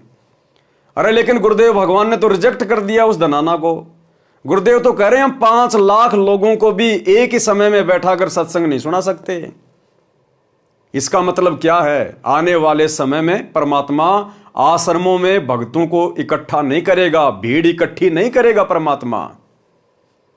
परमात्मा एक जगह रहेंगे और ये दुनिया भर के टीवी चैनल ये परमात्मा की तरफ 24 घंटे अपने कैमरे करके खड़े रहा करेंगे। 24 घंटे। जैसे आज कहीं कोई प्रधानमंत्री की रैली हो तो किस प्रकार से न्यूज चैनल वालों की गाड़ियां आ जाती हैं, कैमरे ले लेके लाइव चलाने के लिए खड़े हो जाते हैं। इसी प्रकार आने वाले समय में इस प्रधानमंत्रियों के प्रधानमंत्री के आगे, राष्ट्रपतियों के राष्ट्रपति के आगे, सतगुरु रामपाल जी परमेश्वर जी के आगे, जहां भी ये परमात्मा रहेंगे, ये न्यूज चैनल वाले इनके सत्संगों को लाइव चलाने के लिए 24 घंटे वहां बाहर खड़े रहेंगे। बाहर जैसे कुत्ता रोटी के टुकड़े के इंतजार में रहता है ना, ऐसे ये न्यूज चैनल वाले जो आज सिवाय बकवाद के कुछ नहीं दिखा रहे, आने वाले समय में परमात्मा की एक बाइट के लिए, परमात्मा के एक सत्संग के लिए आश्रम के बाहर गाड़ियां ले लेके डेरे डाल के पड़े रहेंगे। डेरे डाल के, जैसे पुलिस वाले चुनाव के समय तंबू लगा लगा के बिल्डिंगों के बाहर रात को जो है रहते हैं। तो परमात्मा ने भीड़ इकट्ठा करने की जरूरत नहीं है। तो आने वाले समय में भक्तों की गैदरिंग नहीं होगी। ये जितने भी आश्रम वर्तमान में बना दिए गए हैं गुरुदेव की गैर हाजिरी में धर्म को धंधा बना के, ये आश्रम परमात्मा अपने परिवार वालों को दे देगा कि भैया तुम लोगों ने इसीलिए तो भक्ति की थी कि हमारे पास में संपत्ति हो, पैसा हो, लो भाई ये आश्रम संभालो, तुम ही संभालो, हमें तुम्हारे आश्रमों की जरूरत नहीं है। तो आने वाले समय में भीड़ इकट्ठा नहीं होगी। सोशल मीडिया ही एकमात्र प्रचार का साधन होगा, माध्यम होगा। इतना भीड़ कभी महाकुंभ में नहीं हो नहीं हुई, हाँ, और नहीं हुई है और आगे भी कभी नहीं होगी। इसलिए क्या हो रहा है कि ये जाने अनजाने में लोग खींचे चले आ रहे हैं। हाँ। अब देख रहे हो सिर्फ अपने भारतीय नहीं है, विदेशी भी सब खींचे, उनको पता ही नहीं है, मतलब उनको कोई ना कोई ऊर्जा खींच के ला रही है। क्यों ला रही है? क्योंकि ये लास्ट फेज चल रहा है। जैसे बता रहे हैं कि भाई कलयुग का ये एंडिंग है और सतयुग जो है, साथ साथ कलयुग खत्म हो रहा है, साथ साथ सतयुग की स्थापना हो रही है। इसको जितनी जल्दी हो सकता है सब लोग इस सत्य को मान लें। क्योंकि अब बहुत लोग हैं ना ऐसे ही बोल रहे हैं कि ये ऐसे ही ये झूठ है, ये लोगों को डराने के लिए ऐसे बोल रहे हैं। नहीं भाई, हमें क्या जरूरत पड़ी है किसी को डराने की ना। जी। बहुत सारे लोगों ने ये कमेंट किया माता जी, लेकिन बहुत सारे लोग जो है आपके बारे में पॉजिटिव कमेंट किए कि माता जी ने जो भी बातें की थी सारी बातें जो है वो सत्य निकल गए और माता जी का एक बार फिर से इंटरव्यू आना चाहिए और हम लोग आगे अपने जीवन को किस प्रकार से यापन करें, ये तमाम लोग जो है वो जानना चाहते हैं। अच्छा, एक माता जी एक बड़ा सवाल ये है कि आखिरकार महाकुंभ की तरफ जब लोगों का आवागमन शुरू हुआ, लोगों के दिमाग में क्या कुछ बातें चल रही थी कि सब लोग, अगर हम बात करें, खिंच कर जो है वो महाकुंभ की तरफ आना शुरू हो गए? वो डर ऑटोमेटिकली लोगों को एक डर है जो खींच के ला रहा है। क्योंकि हर इंसान को अपने आप में सब कुछ पता होता है। अब जैसे मैं, आप हो ना, आपको आप क्या हो, जे आपसे बेहतर आपको आप या वो परमात्मा जानता होगा। सिर्फ 2 इंसान जानते हैं। तो आपका वो डर आपको कुंभ में लाएगा डुबकी देने के लिए। लेकिन बात ये है कि भाई डुबकी देने से कुछ नहीं होगा। हर इंसान को इस बार पता है कि हमने क्या कोई बुरे कर्म करे हैं, क्या हमने अच्छे कर्म करे हैं। वो अंदर ही अंदर कोई ना भय एक उनको यहाँ पर खींच के ला रहा है। चाहे वो बड़ी बड़ी सेलिब्रिटीज, कोई भी, आप देख रहे हो किस तरह के लोग आ रहे हैं ना। आगे ध्यान से सुनना वीडियो भाई और बहनों। तो ये एक डर है, क्योंकि कहीं ना कहीं वो जो ऊर्जा है, वो जिसको हम बता रहे हैं कि भाई वो धरती पर आ चुका है। इस बार खुद, मतलब वो जो बाप जी है ना, वो खुद आए हैं। इस बार कोई मिडिल मैन नहीं है। जैसे हम पहले ही बताए हैं कि भाई, क्या कह रही है बहन? इस बार वो बाप जी, वो बाप कौन? सारी सृष्टि का मालिक, सबको रचने वाला, सर्वद्रष्टा, सर्वसृष्टा, अंतर्यामी, नूर अनंत परमात्मा। तो ये बहन कह रही है इस बार वो बाप जी खुद आया, खुद। अरे धिक्कार है सतलोक आश्रमों से जुड़ी हुई 90% संगत को और गुरुदेव के कलयुगी काल प्रेरित बेटा बेटी भाई बंधु रिश्तेदारों को, इन कोऑर्डिनेटरों को। ये जगत वाली बहन है जिसको ना सतगुरु की शरण प्राप्त है, ना जिसको असली आध्यात्मिक ज्ञान प्राप्त है, ना जिसको भक्ति मार्ग प्राप्त है, ना जिसने कभी सतगुरु के सत्संग सुने, और ये भी उस चीज को महसूस कर रही है अपनी कॉमन सेंस से कि अब की बार वो बाप जी खुद आया हुआ, खुद, कोई मिडिल मैन नहीं। मिडिल मैन मानी उसने किसी अवतार को नहीं भेजा, उसने सतलोक से किसी आत्मा को नहीं भेजा। जैसे आप आश्रम वाले भाई बहन अपने गुरुजी को एक आत्मा मान रहे हैं, एक मानुष मान रहे हैं, एक जीव मान रहे हैं कि कबीर जी ने हमारे गुरुजी को भेजा है, हमारे गुरुजी कबीर जी के अवतार हैं, हमारे गुरुजी तो कबीर जी के संदेश वाहक हैं। इस बहन से शिक्षा ले लो और अपने परमात्मा से नाक रगड़ रगड़ के भीख मांगो कि गुरुदेव भगवान हमें सद्बुद्धि दो, हे परमात्मा हम आपके संकेतों को समझ सकें, हमें बुद्धि दो, हमारा ज्ञान योग खोलो। अरे नित्य नियम करते समय पुस्तक को हाथ में लेके किया करो, परमात्मा के आगे खड़े होके, तब जाकर तुम्हारा ज्ञान योग खुलेगा। जब तक तुम नित्य नियम यानी तीनों समय की आरती हाथ में पुस्तक लेकर विधि से नहीं करोगे, अपने बाप के आगे खड़े होकर, तब तक तुम्हारा ज्ञान योग नहीं खुलेगा। सुबह का नित्य नियम करते समय हम परमात्मा से क्या मांगते हैं? सुबह का नित्य नियम अत सर्व लक्षणा ग्रंथ है और हम परमेश्वर से क्या विनती करते हैं? गरीब उत्तम कुल करतार दो, द्वादश भूषण संग, रूप द्रव्य दो, दया करो, ज्ञान भजन सत्संग, शील संतोष विवेक दो, अक्षमा दया इकतार, भाव भक्ति वैराग्य दो, नाम निरालम सार। और आगे क्या मांगते हैं फिर परमात्मा से? योग युक्ति स्वास्थ्य जगदीश दो, सूक्ष्म ध्यान दयाल। सूक्ष्म ध्यान कि हम आपके संकेतों को समझ सकें।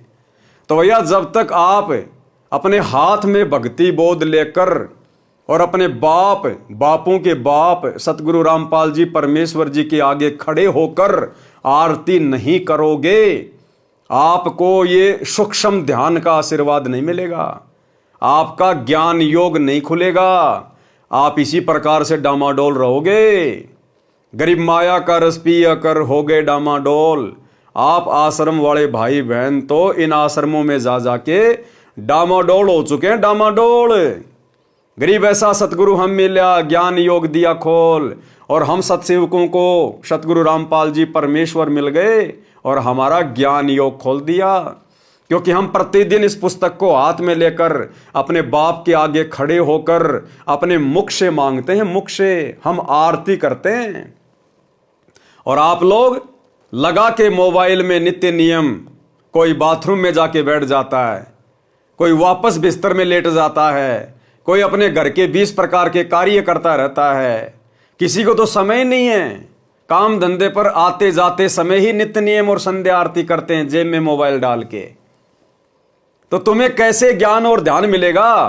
कैसे परमात्मा तुम्हारा ज्ञान योग खोलेगा? क्योंकि तुम परमात्मा से मांग ही नहीं रहे। अरे गुरुजी खुद ही खुद से मांग रहे हैं। आरती कौन करता है मोबाइल में? गुरुजी कर रहे हैं ना। आरती किसको करनी चाहिए? भगत को।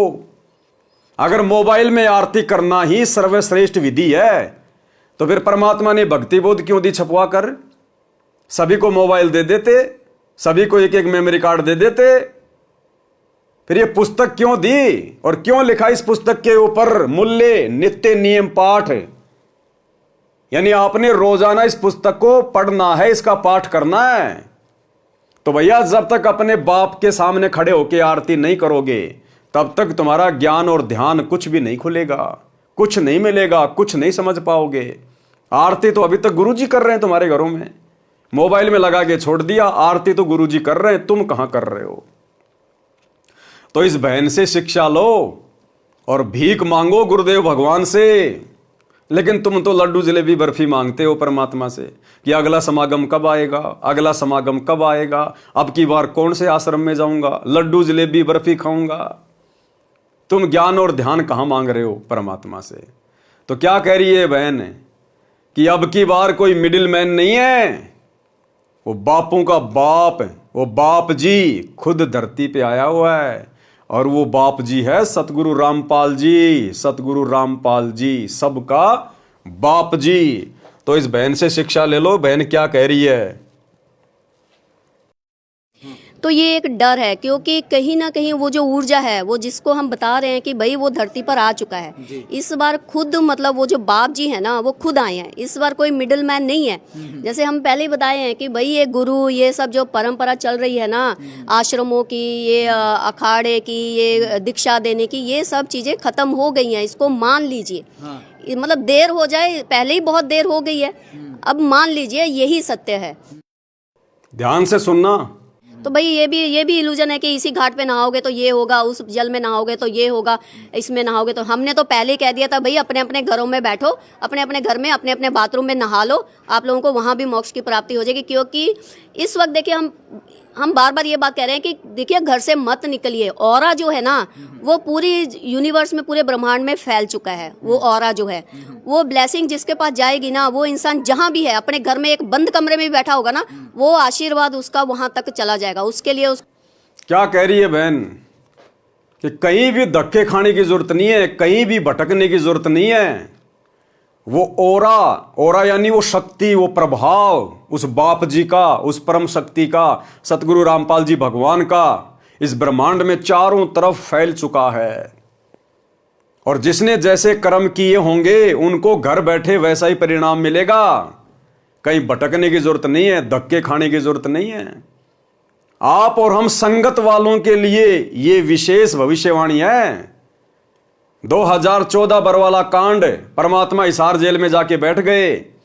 उसके बाद में संगत ने आश्रमों में धक्के नहीं खाने थे, और ना वर्तमान में धक्के खाने चाहिए, ना कहीं पर संगत ने भटकना चाहिए।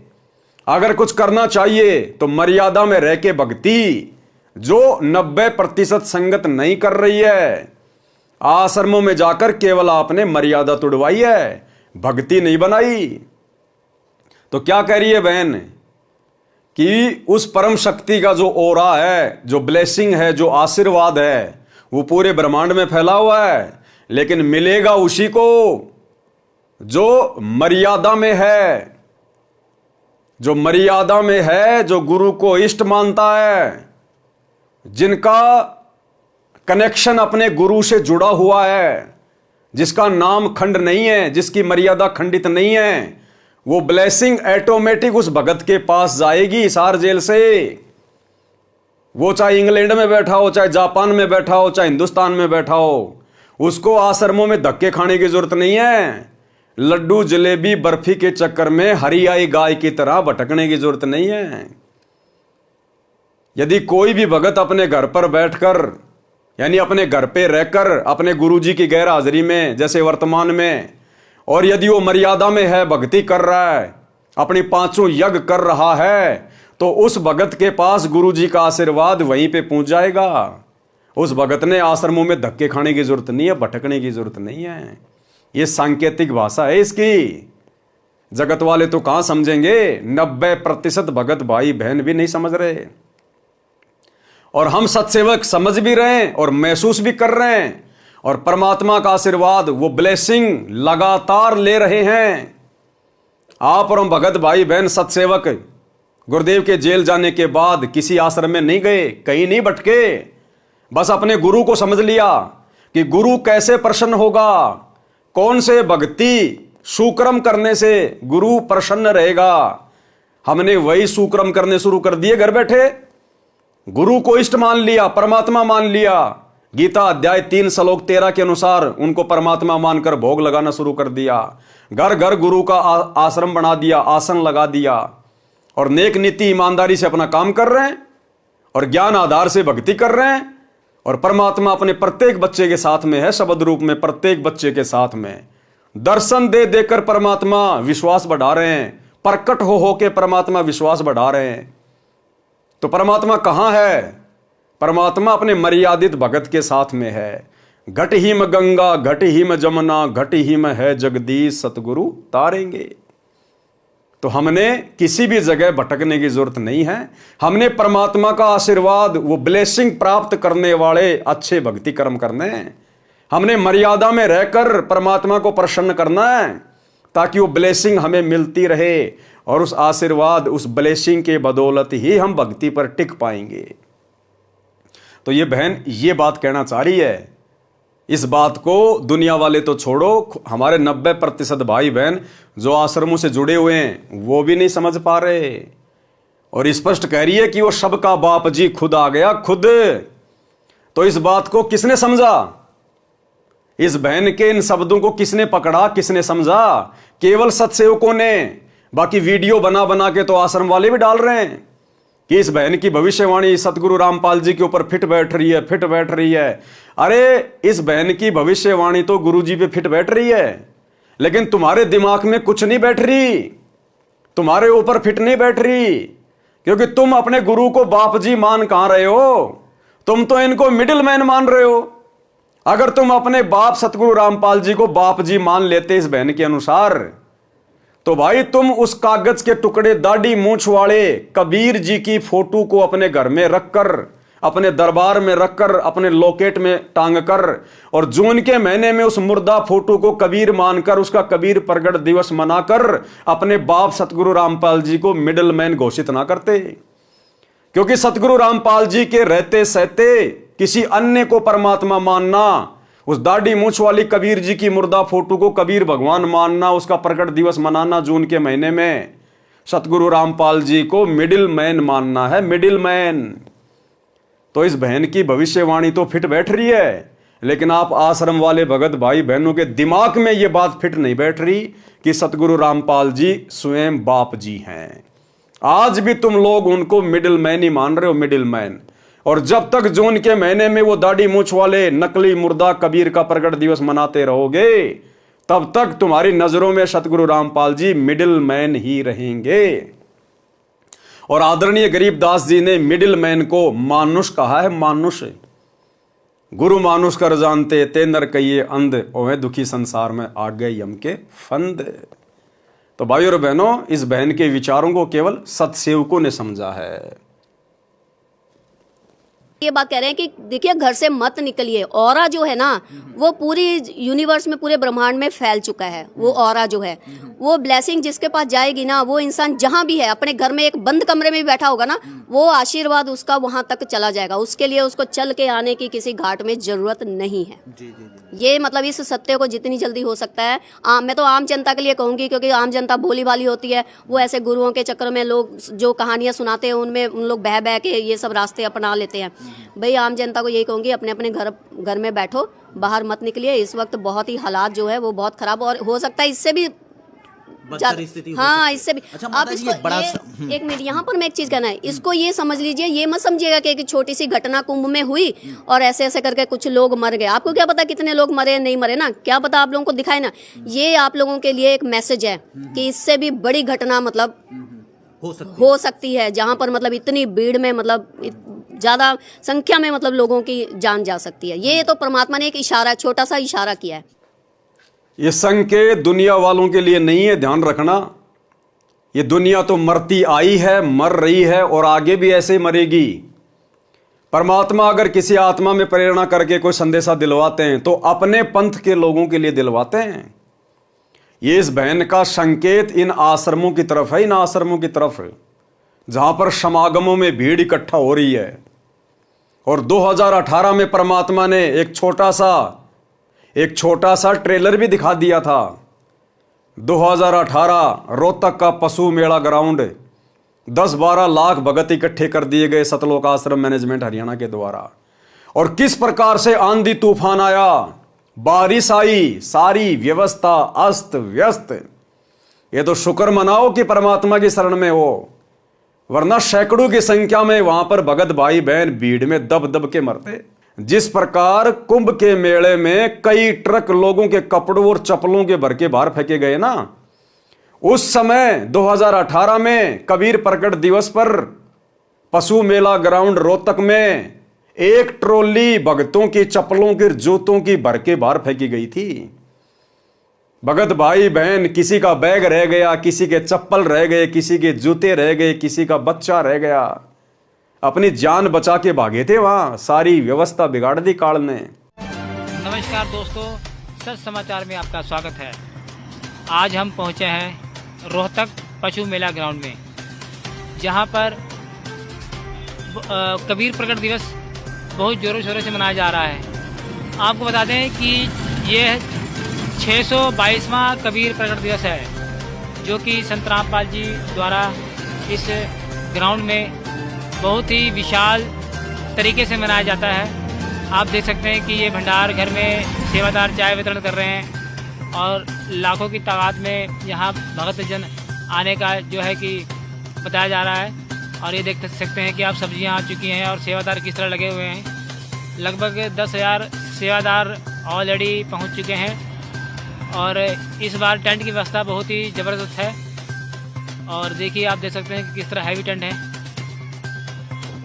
और सब सेवादार देखो सेवा कर रहे हैं। लेकिन होता क्या है कि अचानक तूफान आ जाता है। आप देख सकते हैं कि सेवा करते हुए तूफान तेज़ी से आगे बढ़ रहा है और अपना प्रचंड रूप धारण कर रहा है। आपको बता दें कि 28 जून के भंडारे में भी इस तरह विशाल तूफान आया था और बारिश हुई थी, लेकिन इस बार भी देख सकते हैं आप कि कितना भयंकर तूफान। देखिए कैसे भगतजन तूफान में दौड़ रहे हैं। आप देख सकते हैं कि देखिए बहुत ही तेज गति से तूफान है। कैसे टेंट उड़ जा रहे हैं और सारे भगतजन शेड के नीचे आ रहे हैं, बच्चे दौड़ रहे हैं। आप देख सकते हैं इस वीडियो में। लेकिन जो हैवी शेड है उसमें कोई परिवर्तन नहीं। हालांकि इसकी व्यवस्था में कोई दिक्कत नहीं आई है, जो कि संत रामपाल जी महाराज जी ने इस बार व्यवस्था बहुत ज़बरदस्त करवाई है। देख सकते हैं कि कितना भयंकर तूफान, जो कि शेड को ले उड़ने की ताकत रखता था, लेकिन इस बार शेड बताया जा रहा है कि बहुत ही ज़बरदस्त तरीके से बनाए गए हैं। भगतजन शेड के नीचे सुरक्षित खड़े हैं और देखिए कैसे भगत भाग रहे हैं। आप देख सकते हैं कि तूफ़ान की गति बहुत ही तीव्र है और इसके बाद ही बारिश स्टार्ट होती है। आप देख सकते हैं किस तरह तेज़ी से बारिश पड़ रही है। तो इस बहन का संकेत आने वाले दिनों में इन शतलोक आश्रमों के ऊपर है कि भैया भीड़ करने से बचो। तुम्हें सतगुरु ने आत्मज्ञान करवा दिया, परमात्म ज्ञान करवा दिया, घर बैठ के भक्ति क्यों नहीं करते? बकवाद करते हुए क्यों फिर रहे हो? जब तुम्हारा गुरु आश्रम में नहीं है तो आश्रम में तुम्हें मिलेगा क्या? ये सत्संग तो तुम अपने घर पे भी सुन सकते हो, ये भंडारा तो तुम अपने घर पे भी कर सकते हो। फिर बकवाद करने के लिए क्यों भटक रहे हो गुरु की गैर हाजिरी में? तो आने वाले दिनों में यह संकेत है, अगर ये संगत नहीं सुधरी और इसी प्रकार से भीड़ करती रही तो भैया कोई भी अनहोनी घटना घटित हो सकती है। और दास को भैया हिसार जेल में सौंपन आया था। दास ने पहले भी जिक्र किया है कि परमात्मा ने मुझे भयंकर आग लगती हुई दिखाई इन शतलोक आश्रमों में, और जले हुए भगत, कोई आधा जला हुआ है, कोई पूरा जल गया, लाशों का ढेर लगा हुआ दिखाया था। तो यही संकेत ये बहन कर रही है। तो भैया समझदारी इसी में है, ज्ञान को आधार बनाओ, घर को आश्रम बनाओ और गुरु को भगवान बनाओ और नेक नीति ईमानदारी से काम धंधा करो, अपनी भक्ति करो, बकवादों में पैर मत दो। ये परीक्षा का समय चल रहा है, युग परिवर्तन का दौर है। ज्यों ज्यों हम आगे बढ़ेंगे 2028 तक, आपको हर प्रकार से काल का षड्यंत्र, काल का भयंकर जाल चारों तरफ बिछा हुआ दिखाई देगा। लेकिन उस समय बाहर नहीं निकल पाओगे। फिर अभी भी मौका है, अभी भी मौका है। 2025 में संभल जाओ, सुधर जाओ। हो सकता है ये साल परमात्मा अपने भक्तों को लास्ट मौका दे दे कि भैया 2025 तक भी संभल जाओ, सुधर जाओ, अन्यथा फिर आने वाले समय में पश्चाताप करने का मौका भी नहीं मिलेगा। संभलना तो बहुत दूर की बात है, पश्चाताप करने का मौका भी नहीं मिलेगा। तो इन आत्माओं में परमात्मा ही प्रेरणा करते हैं। और इस बहन की तो घर बैठे बैठे सेवा लग गई। अब इस वीडियो के माध्यम से जितने भी सत्सेवक भाई बहन ये संदेश सुनेंगे, देखेंगे, समझेंगे, उनका विश्वास अपने गुरुदेव भगवान में और ज्यादा दृढ़ होगा कि हमें तो विश्वास था ही था कि हमारे गुरुदेव सबके बाप जी हैं, लेकिन परमात्मा ऐसी आत्माओं से भी संदेशा दिलवा रहे हैं जो गुरु जी के आसपास भी नहीं है, फिर भी वो संकेतों में कह रही हैं कि वो सबका बाप आ चुका है। अब वो सबका बाप कौन है, ये बात आप और हमें भली भांति पता है। तो इस आत्मा की भी बैठे बैठे सेवा लग गई है। तो भाई और बहनों, अब हम आगे बढ़ते हैं अपने आज के टॉपिक के ऊपर। तो यही सारी बातें बार बार केशव जी कबीर परमात्मा से कह रहे हैं कि हे परमात्मा, आप सतलोक को वापस चलो। आप कैसे इन लोगों को ज्ञान समझाओगे, कैसे ये लोग भक्ति करेंगे? ना इनका शरीर ढंग का, ना इनके विचार ढंग के, शरीर में इनके नरक भरा पड़ा है। तो केशव जी ने भी हाथ खड़े कर लिए। इसलिए ये बहन कह रही है कि किसी मिडिल मैन की बस की बात नहीं है। ये कलयुग की बिचली पीढ़ी है। बाप जी ने खुद ही आना है, और बाप जी खुद 8 सितंबर 1951 को आ चुके हैं, और सन 1994 से अपना यथार्थ 13वां कबीर पंथ शुरू करके सतयुग की शुरुआत कर चुके हैं। हे कबीर जी, ये सब अहंकारी जीव हैं, इनको कैसा ज्ञान और ध्यान बताया जा सकता है? ये कैसे भक्ति करेंगे? हे कबीर जी, आप इनमें कहां फंसे बैठे हो? हे कबीर मन भावने, यानी मेरे प्रिय सुन, आपकी बात उत्तम है। आप जैसा साधु हो ही नहीं सकता। आप इनका कल्याण चाहते हो, ये आपको कष्ट देते हैं। गुरुदेव भगवान हमारा कल्याण चाहते हैं, भक्तों का भी और जगत का भी, क्योंकि परमात्मा के तो सभी बच्चे हैं। लेकिन जगत वाले भी अपने बाप को ना समझकर पिछले 30 वर्षों से इनके साथ में अभद्र व्यवहार करते आ रहे हैं, और खुद के भगत भी अपने बाप को ना समझकर बरवाला कांड को करवाने में विशेष भूमिका निभा चुके हैं।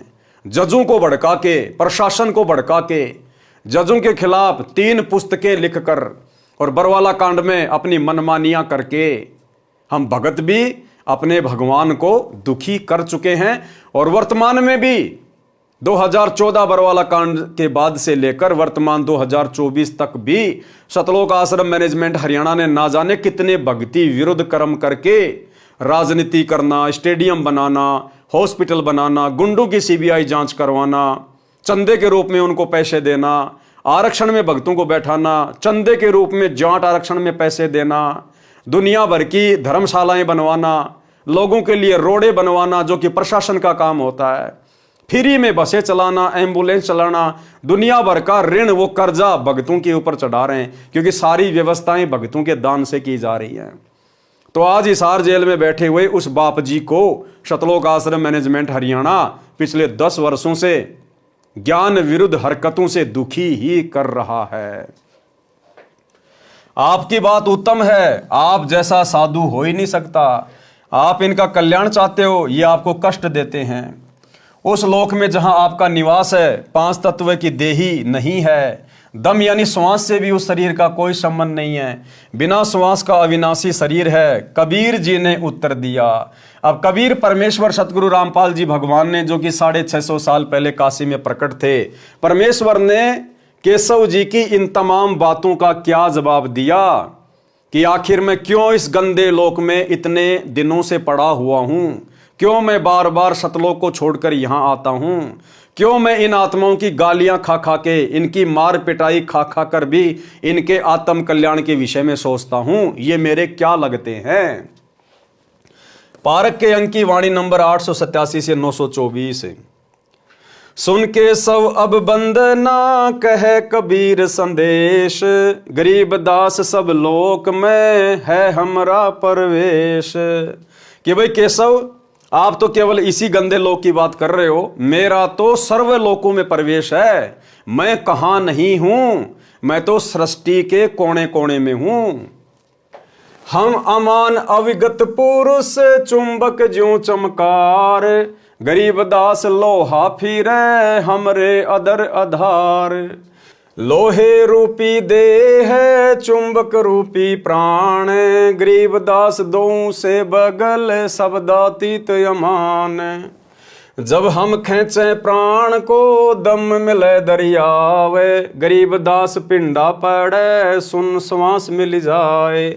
सुन हमारा रूप है हम हैं सुन से न्यारे, गरीब दास उस प्राण को हम ही जोवन हार।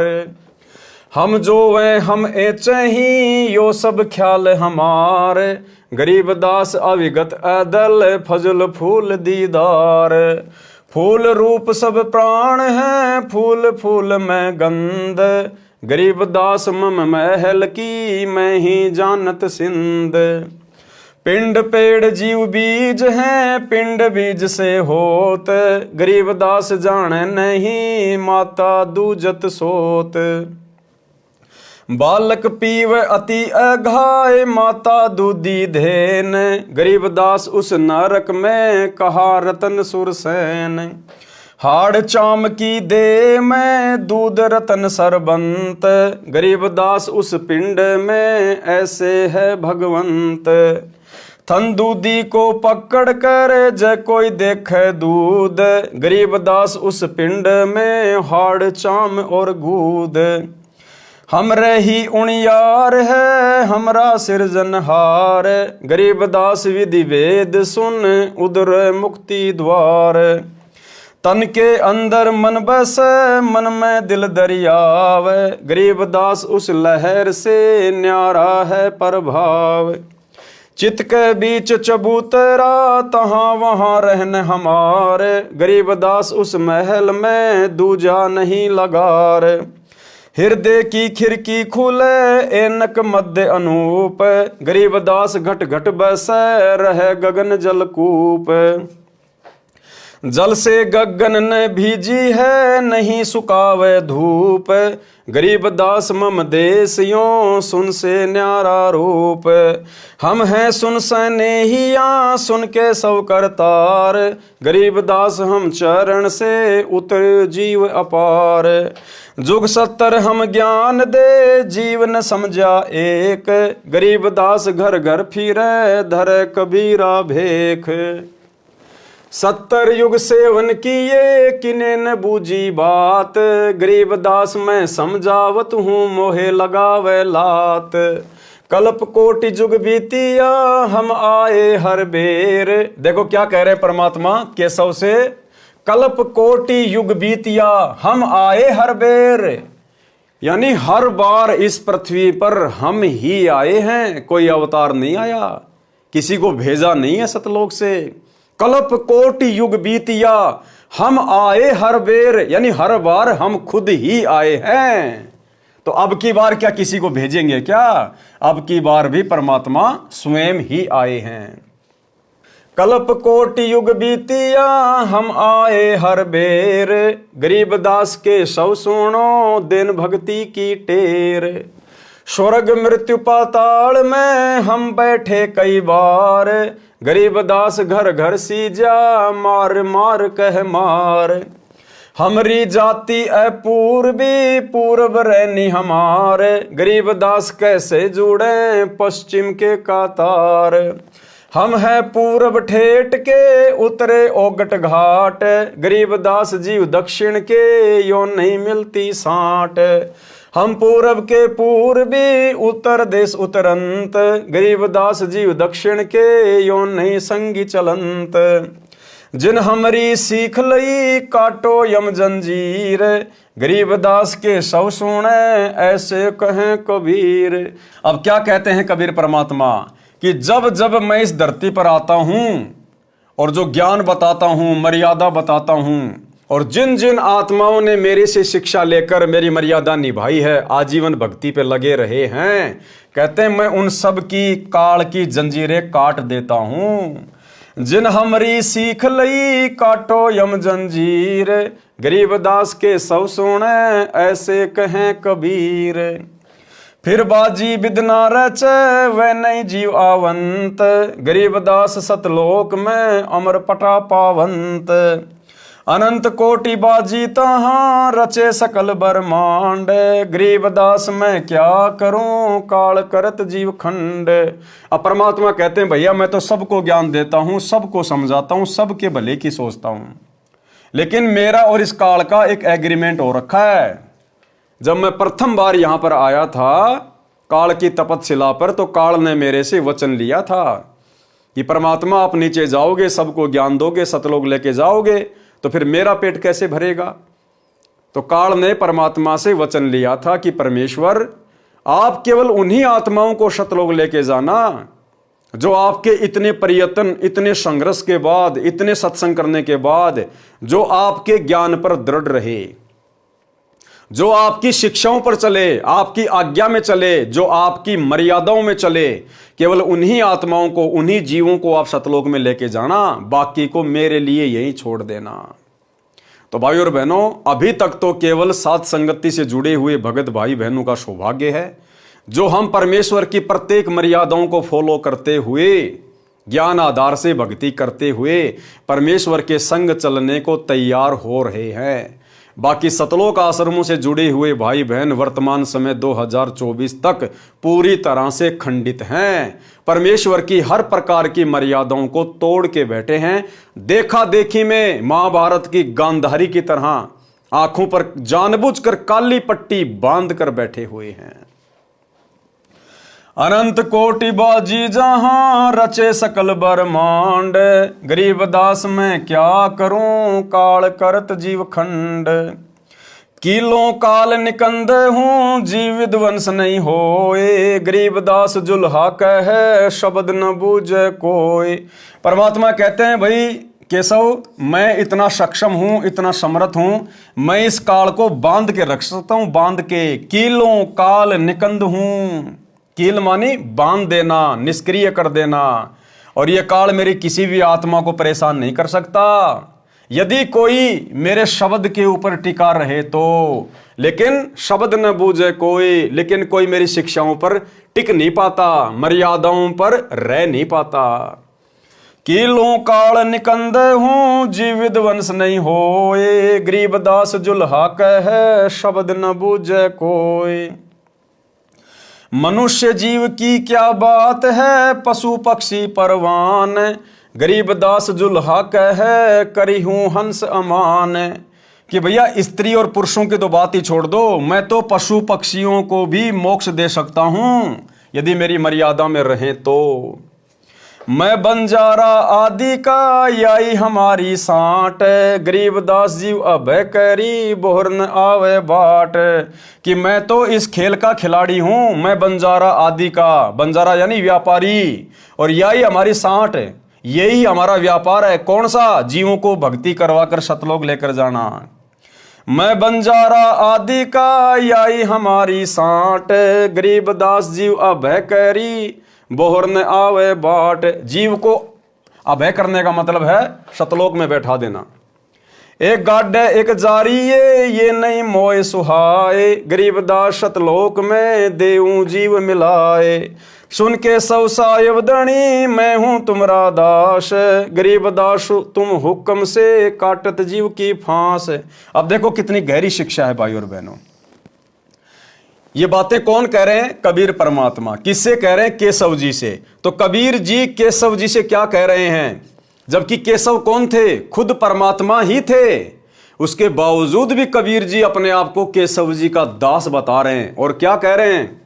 सुन केशव साहिब धनी, केशव जी को यानी अपने ही दूसरे रूप को साहिब कह रहे हैं, धनी कह रहे हैं, परमात्मा कह रहे हैं। सुन केशव साहिब धनी मैं हूं तुम्हारा दास, कि मैं तो तुम्हारा दास हूं। खुद परमात्मा कबीर जी केशव से कह रहे कि मैं तो तुम्हारा दास हूं। इसी प्रकार सतगुरु रामपाल जी परमेश्वर सन 1994 से अपने आप को छुपाते हुए स्वयं कबीर भगवान होते हुए और उस नकली फोटो को, दाढ़ी मूंछ वाली कबीर जी की समझे जाने वाली नकली फोटो को क्या कह रहे हैं? साहेब, कबीर साहेब धनी, और मैं तो इनका कुत्ता हूं, मैं तो इनका दास हूं।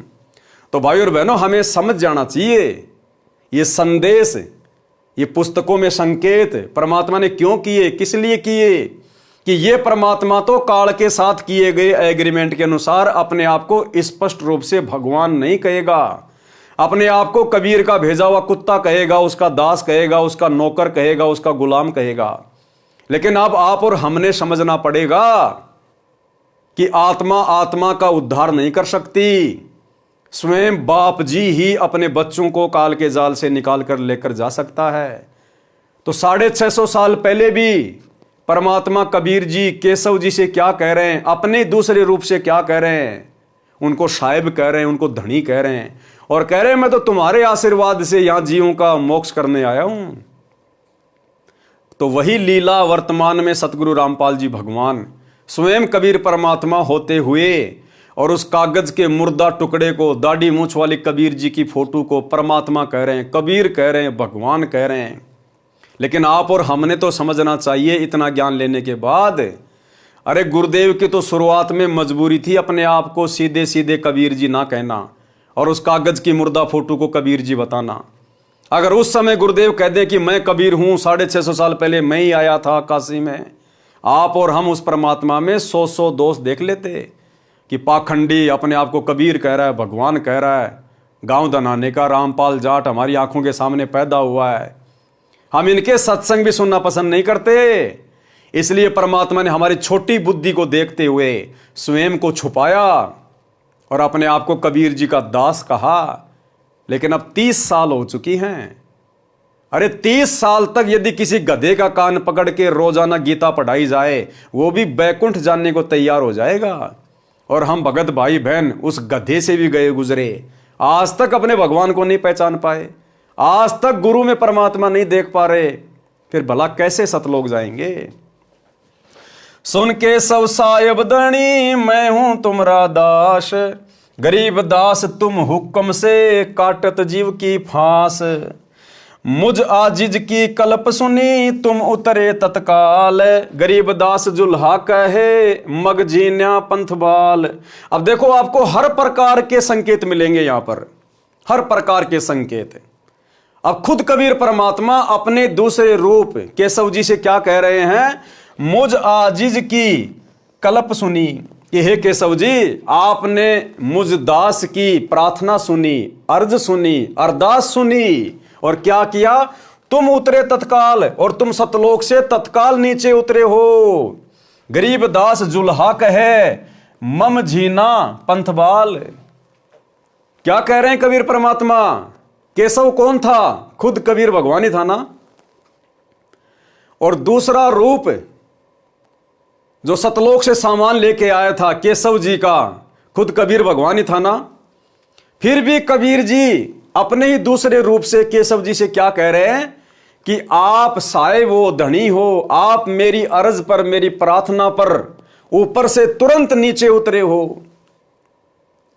और दास यही बातें आप भाई बहनों को लगातार बोलता आया है कि 1997 में परमात्मा सतगुरु रामपाल जी भगवान जिस कबीर भगवान के आने की बात कहते हैं बार बार कि 1997 में मार्च के महीने में दिन के 10 बजे मुझ रामपाल दास को कबीर परमात्मा जिंदा महात्मा के रूप में मिले, मेरे को सार नाम का आदेश दिया और कुछ ही देर बाद अंतर ध्यान हो गए।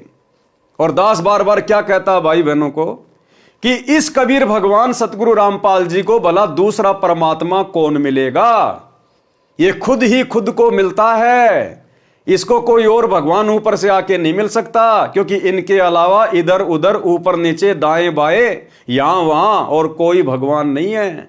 ये तो लीला करते हैं, अपने आप को छुपाते हैं, क्योंकि परमात्मा ने उस वाणी को सत्य सिद्ध करना था जो 1997 के विषय में बोली गई थी कि जब आवे 5500 पांचा तब ये वचन मेरा होगा साचा, 5000 और 500 जब कलयुग बीत जाए, महापुरुष फरमान तब जग तारण को आए। तो ये वाणी 1997 में पूरी होती है, क्योंकि सन 1997 में कलयुग के 5505 वर्ष पूरे हो जाते हैं। इस वाणी को सत्य साबित करने के लिए परमात्मा ने इस प्रकार की लीला की और कहा कि मार्च 1997 में दिन के 10 बजे मुझ रामपाल दास को कबीर भगवान ऊपर से जिंदा बाबा के रूप में मिले, जबकि आपको इस बात का कहीं कोई प्रमाण नहीं मिलेगा। तो भाई और बहनों, प्रत्येक बातें जो साथ संगति में आप लोगों को बताई जाती हैं ये उआबाई नहीं है, गुरुदेव भगवान के विशेष आशीर्वाद और उनकी प्रेरणा से ही बताई जाती है। यही लीला परमात्मा ने वहां करी। केशव बंजारा उनका खुद का रूप, और खुद के रूप से कह रहे हैं कि आपने मेरी अर्ज सुनी, आपने मेरी अरदास सुनी, और आप सतलोक से 9 लाख बॉडी लेकर आए, भंडारे का सामान लेके आए, आप तत्काल नीचे उतर के आ गए। कौन आया तत्काल नीचे उतर के? अपने दूसरे रूप में खुद कबीर भगवान ही तो थे। तो यही लीला परमात्मा अपने आप को छुपाते हुए वर्तमान में कर रहे हैं। मुझ आजिज की कल्प सुनी तुम उतरे तत्काल, गरीबदास जुल्हा कहे मम झीना पंथ बाल। 9 लख बोडी उतरी केशव कसत करंत, गरीबदास मम कारणे भक्ति स्वरूप भगवंत। सुन स्वामी साहेब धनी करहूं अर्ज अनेक, गरीबदास जुल्हा कहे पूर्ण कीने भेष। कामधेनु कल वृक्ष तू मैं एक तुमरा फूल, गरीबदास के शवधनी सदा संग मखमूल। अब बताओ केशव जी को कितनी महिमा दे रहे हैं कबीर परमात्मा कि तुम तो स्वयं कामधेनु की तरह हो, तुम तो कल्प वृक्ष की तरह हो, और मैं तो तुम्हारे सामने एक फूल की भांति हूं, जो आप 18 लाख लोगों के लिए भंडारा लेके आ गए, जबकि सारा काम कौन कर रहे थे बैठे बैठे? स्वयं धनी। तुमसे संगी संग है हमरे कछु ना चाहे, गरीबदास सतगुरु धैनी उतरे माल भराए। पूर्ण ब्रह्म कृपा निधान सुन के सौ करतार, गरीबदास मुझ दीन की रखियो बहुत संवार। अब बताओ, खुद कबीर परमात्मा सारी सृष्टि का मालिक और अपने दूसरे रूप केशव को कह रहा है कि आप मेरी संभाल रखना, आप मेरा ध्यान रखना, आप तो सारी सृष्टि के मालिक हो, कृपया निधान हो, और गरीबदास मुझ दीन की रखियो बहुत संभाल। खुद भगवान अपने दूसरे रूप से कह रहे हैं कि आप मुझे संभालते रहना समय समय पे। इसी प्रकार सतगुरु रामपाल जी परमेश्वर स्वयं कबीर परमात्मा होते हुए भी अपने आप को कबीर जी का दास कहते हैं, उनका गुलाम कहते हैं, उनका कुत्ता कहते हैं कि उस परमात्मा ने दास को शक्ति दे रखी है। भाई और बहनों, 650 साल पहले वाली वही लीला चल रही है, और हमने अपने गुरुदेव को समझना पड़ेगा, परमात्मा मानना पड़ेगा, नहीं तो हमारा काम 650 साल पहले की तरह अधूरा ही रह जाएगा। कबीर जी वचन, अब कबीर परमेश्वर जी क्या कह रहे हैं, सरलार्थ किया है परमात्मा ने उन तमाम वाणियों का। पारक के अंक की वाणी नंबर 887 से 924 का सरलार्थ है। कबीर जी ने कहा कि हे केशव, मेरा निवेदन सुन, मैं सब स्थानों पर विद्यमान हूं, मैं सर्वव्यापक हूं। जैसे गऊ बच्चे को जन्म देती है, गाय के शरीर में रुधिर भी है यानी खून भी है, गोबर पेशाब भी है, मांस भी है, हड्डियां भी हैं, उसी शरीर में बच्चे के लिए दूध भी बन गया है। इसी प्रकार सत्य साधना करने से इसी रुधिर व मल भरे मानव शरीर में परमात्मा भी प्रकट हो जाता है, भक्ति की शक्ति बन जाती है, जीव का मोक्ष हो जाता है। बच्चे के जन्म से पहले यदि गाय या भैंस के थन को चीर फाड़ कर देखें तो दूध नहीं मिलेगा, मांस व रक्त मिलेगा। बच्चा उत्पन्न होने के पश्चात दूध की बाल्टी भर देती है। हे केशव, अपना सृजनहार अपने उणियार जैसा है, यानी मानव स्वरूप है। ये सब वार्ता मानव को समझाने के लिए है। मैंने यानी कबीर जी ने, जो काल से अधिक प्रभावित है, कर्महीन हैं, उनको 70 युग तक तत्व ज्ञान समझाया। जुग 70 हम ज्ञान दिया, जीव न समझा एक भी जीव नहीं समझा। मैं घर घर भिन्न भिन्न वेश धारण करके जाता हूं, समझाना चाहता हूं, मेरे को लात मारते हैं। हे केशव सुन, मैं करोड़ों कल्पों तक बार बार सच्ची भक्ति करने की प्रेरणा करने स्वर्ग लोक, पाताल लोक तथा पृथ्वी लोक पर कई बार गया और आया हूं। ये जीव मेरे पीछे पड़ जाते हैं, कहते हैं कि ये झूठा ज्ञान कहता है, इसको मारो मारो। 2006 का क्रोथा कांड, 2014 का बरवाला कांड, वर्तमान में हिसार जेल में बैठे हुए, और 2000 से पहले सन 1994 से 2000 तक गांव गांव जाकर परमात्मा सत्संग करते थे, जीवों को समझाया करते थे। लोग गालियां निकाला करते थे, लोग जो है पत्थर मारा करते थे, बदसलूकियां किया करते थे कि ये हमारे देवी देवताओं को कमजोर बता रहा है, देवी देवताओं की भक्ति छुड़वाता है, इनको छोटा बताता है। भाई और बहनों, सेम वही लीला वर्तमान में चल रही है। हम पूर्व के यानी ऊपर सतलोक के रहने वाले हैं, जीव पश्चिम के हैं, इसलिए बोली मिलती नहीं है। परमात्मा हमें समझाना चाहते हैं, गुरुदेव कह रहे हैं कि हम तो पूर्व देश के हैं यानी सतलोक के हैं, और ये जो जीव हैं 21 ब्रह्मांड के प्राणी, ये हैं पश्चिम के। और पूर्व और पश्चिम वालों की आपस में भाषा मिलती नहीं है। जैसे विश्व के मानचित्र में जो पूर्व में देश हैं, जैसे अमेरिका है, इंग्लैंड है, ब्रिटेन है, ये हैं, और जो पश्चिम दिशा है उसमें हमारा ये भारत देश आता है। तो अमेरिका की भाषा में, यानी जो पूर्व में देश हैं उनकी भाषा में, उनके व्यवहार में, उनकी संस्कृति में, और हमारा जो भारत देश है जो पश्चिम में है, यहाँ की भाषा में, यहाँ के लोगों के आचार विचार व्यवहार में, संस्कृति में रात दिन का अंतर है। वो हिंदी नहीं जानते, हम लोग अंग्रेजी नहीं जानते। इसी प्रकार परमात्मा कहते हैं कि मैं तो पूर्व देश का रहने वाला हूं, सतलोक का रहने वाला हूं, और ये हैं पश्चिम के। इसलिए ये मेरे तत्व ज्ञान को इतनी जल्दी और इतनी आसानी से समझ नहीं पा रहे हैं, जिस कारण से ये मेरा विरोध करते हैं। हम पूर्व के यानी ऊपर सतलोक के रहने वाले हैं, जीव पश्चिम के हैं, इसलिए बोली मिलती नहीं है। पश्चिम यानी काललोक के निवासी हैं, यानी हमारे ज्ञान को समझ नहीं पाते। इनको काललोक का लोकवेद पढ़ा रखा है। मेरी कोशिश है कि इनको नरक से निकालूं। जिन्होंने हमारी शिक्षा यानी उपदेश मान ली, दीक्षा ले ली, उनके जम जंजीर काल के लोक के पाप कर्मों के बंधन को समाप्त कर देता हूं। इस बात को केशव भी सुन रहा था तथा प्रभावित हो रहा था। कबीर जी ने कहा कि वे मेरी शरण वाले सत्य भक्ति करके सतलोक में चले जाते हैं, वहां पर अमर पट्टा यानी अमर पद प्राप्त करते हैं। वे कभी जन्म मृत्यु के चक्कर में नहीं गिरते। मैंने यानी कबीर जी ने अनंत करोड़ दुनिया बनाई है, अनंत करोड़ ब्रह्मांड बनाए हैं। मैं इतना सक्षम हूं, परंतु काल जीव का नाम खंड करवाकर मेरे से दूर कर देता है। बताओ मैं क्या करूं? मैं काल को कील दूं यानी बांध दूं, किसी भी जीव को कष्ट नहीं होगा, सब सतलोक में चले जाएंगे, परंतु मेरे ज्ञान को कोई नहीं मानता, न सुनता है। कबीर जुलाहा ये कह रहा है कि मानव की तो बात ही क्या, पशु पक्षियों को भी सुखी कर दूं। मैं तो सदा का बंजारा यानी व्यापारी हूं।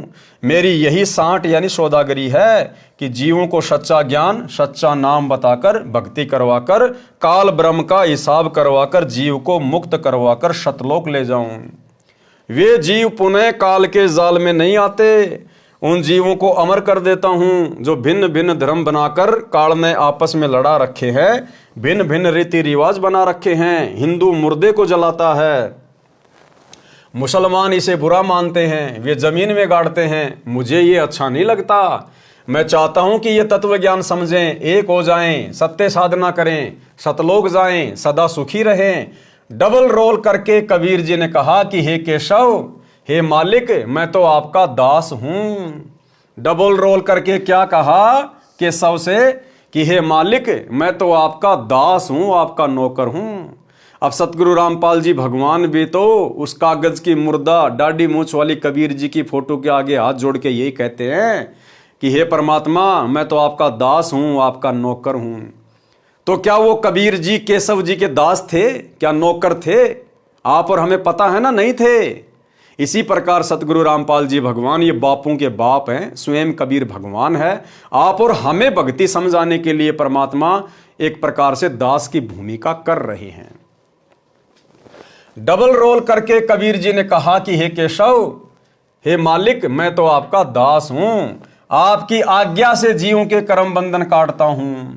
मुझ आजिज की पुकार सुनकर आप तत्काल सहयोग के लिए उतरे हो, 9 लाख बॉडी लेकर आए हो, मेरी लाज रखी है। आपके कारण भगवान की सच्ची भक्ति प्रारंभ होती है। हे केशव साहिब धनी, मैं आपका धन्यवाद करता हूं कि आपने सब पंथों के साधुओं को पूर्ण रूप से तृप्त किया है। आप तो कामधेनु यानी मनोकामना व सब प्रकार के खाद्य पदार्थ देने वाली देवताओं की गाय के समान हो। मैं आपका छोटा सा फूल यानी बच्चा हूं। अब बताओ, खुद भगवान अपने दूसरे रूप को केशव को कह रहा है, मैं तो आपका बच्चा हूं। अब यही भूमिका तो वर्तमान में उस दाढ़ी मूछ वाली फोटो के सामने स्वयं सारी सृष्टि का मालिक कह रहा है, निभा रहा है कि मैं तो कबीर जी का दास हूं, कबीर जी का नौकर हूं। आप जैसे साथी मेरे साथ हैं, फिर मुझे क्या चाहिए? अरे ये शब्द तो आप और हमने कहने चाहिए कि हे गुरुदेव भगवान, आप जैसा साथी हमारे साथ है तो फिर हमने और किस बात की जरूरत है, फिर हमें क्या चाहिए? मेरे सतगुरु धनी, आप माल भरकर उतरे हो। हे पूर्ण ब्रह्म केशव करतार, मेरी अर्ज सुनो। मुझ दीन का बहुत ध्यान रखना, काल लोक में मेरी सुध लेते रहना। खुद परमात्मा होने के बावजूद भी अपने आप को छुपा रहे हैं।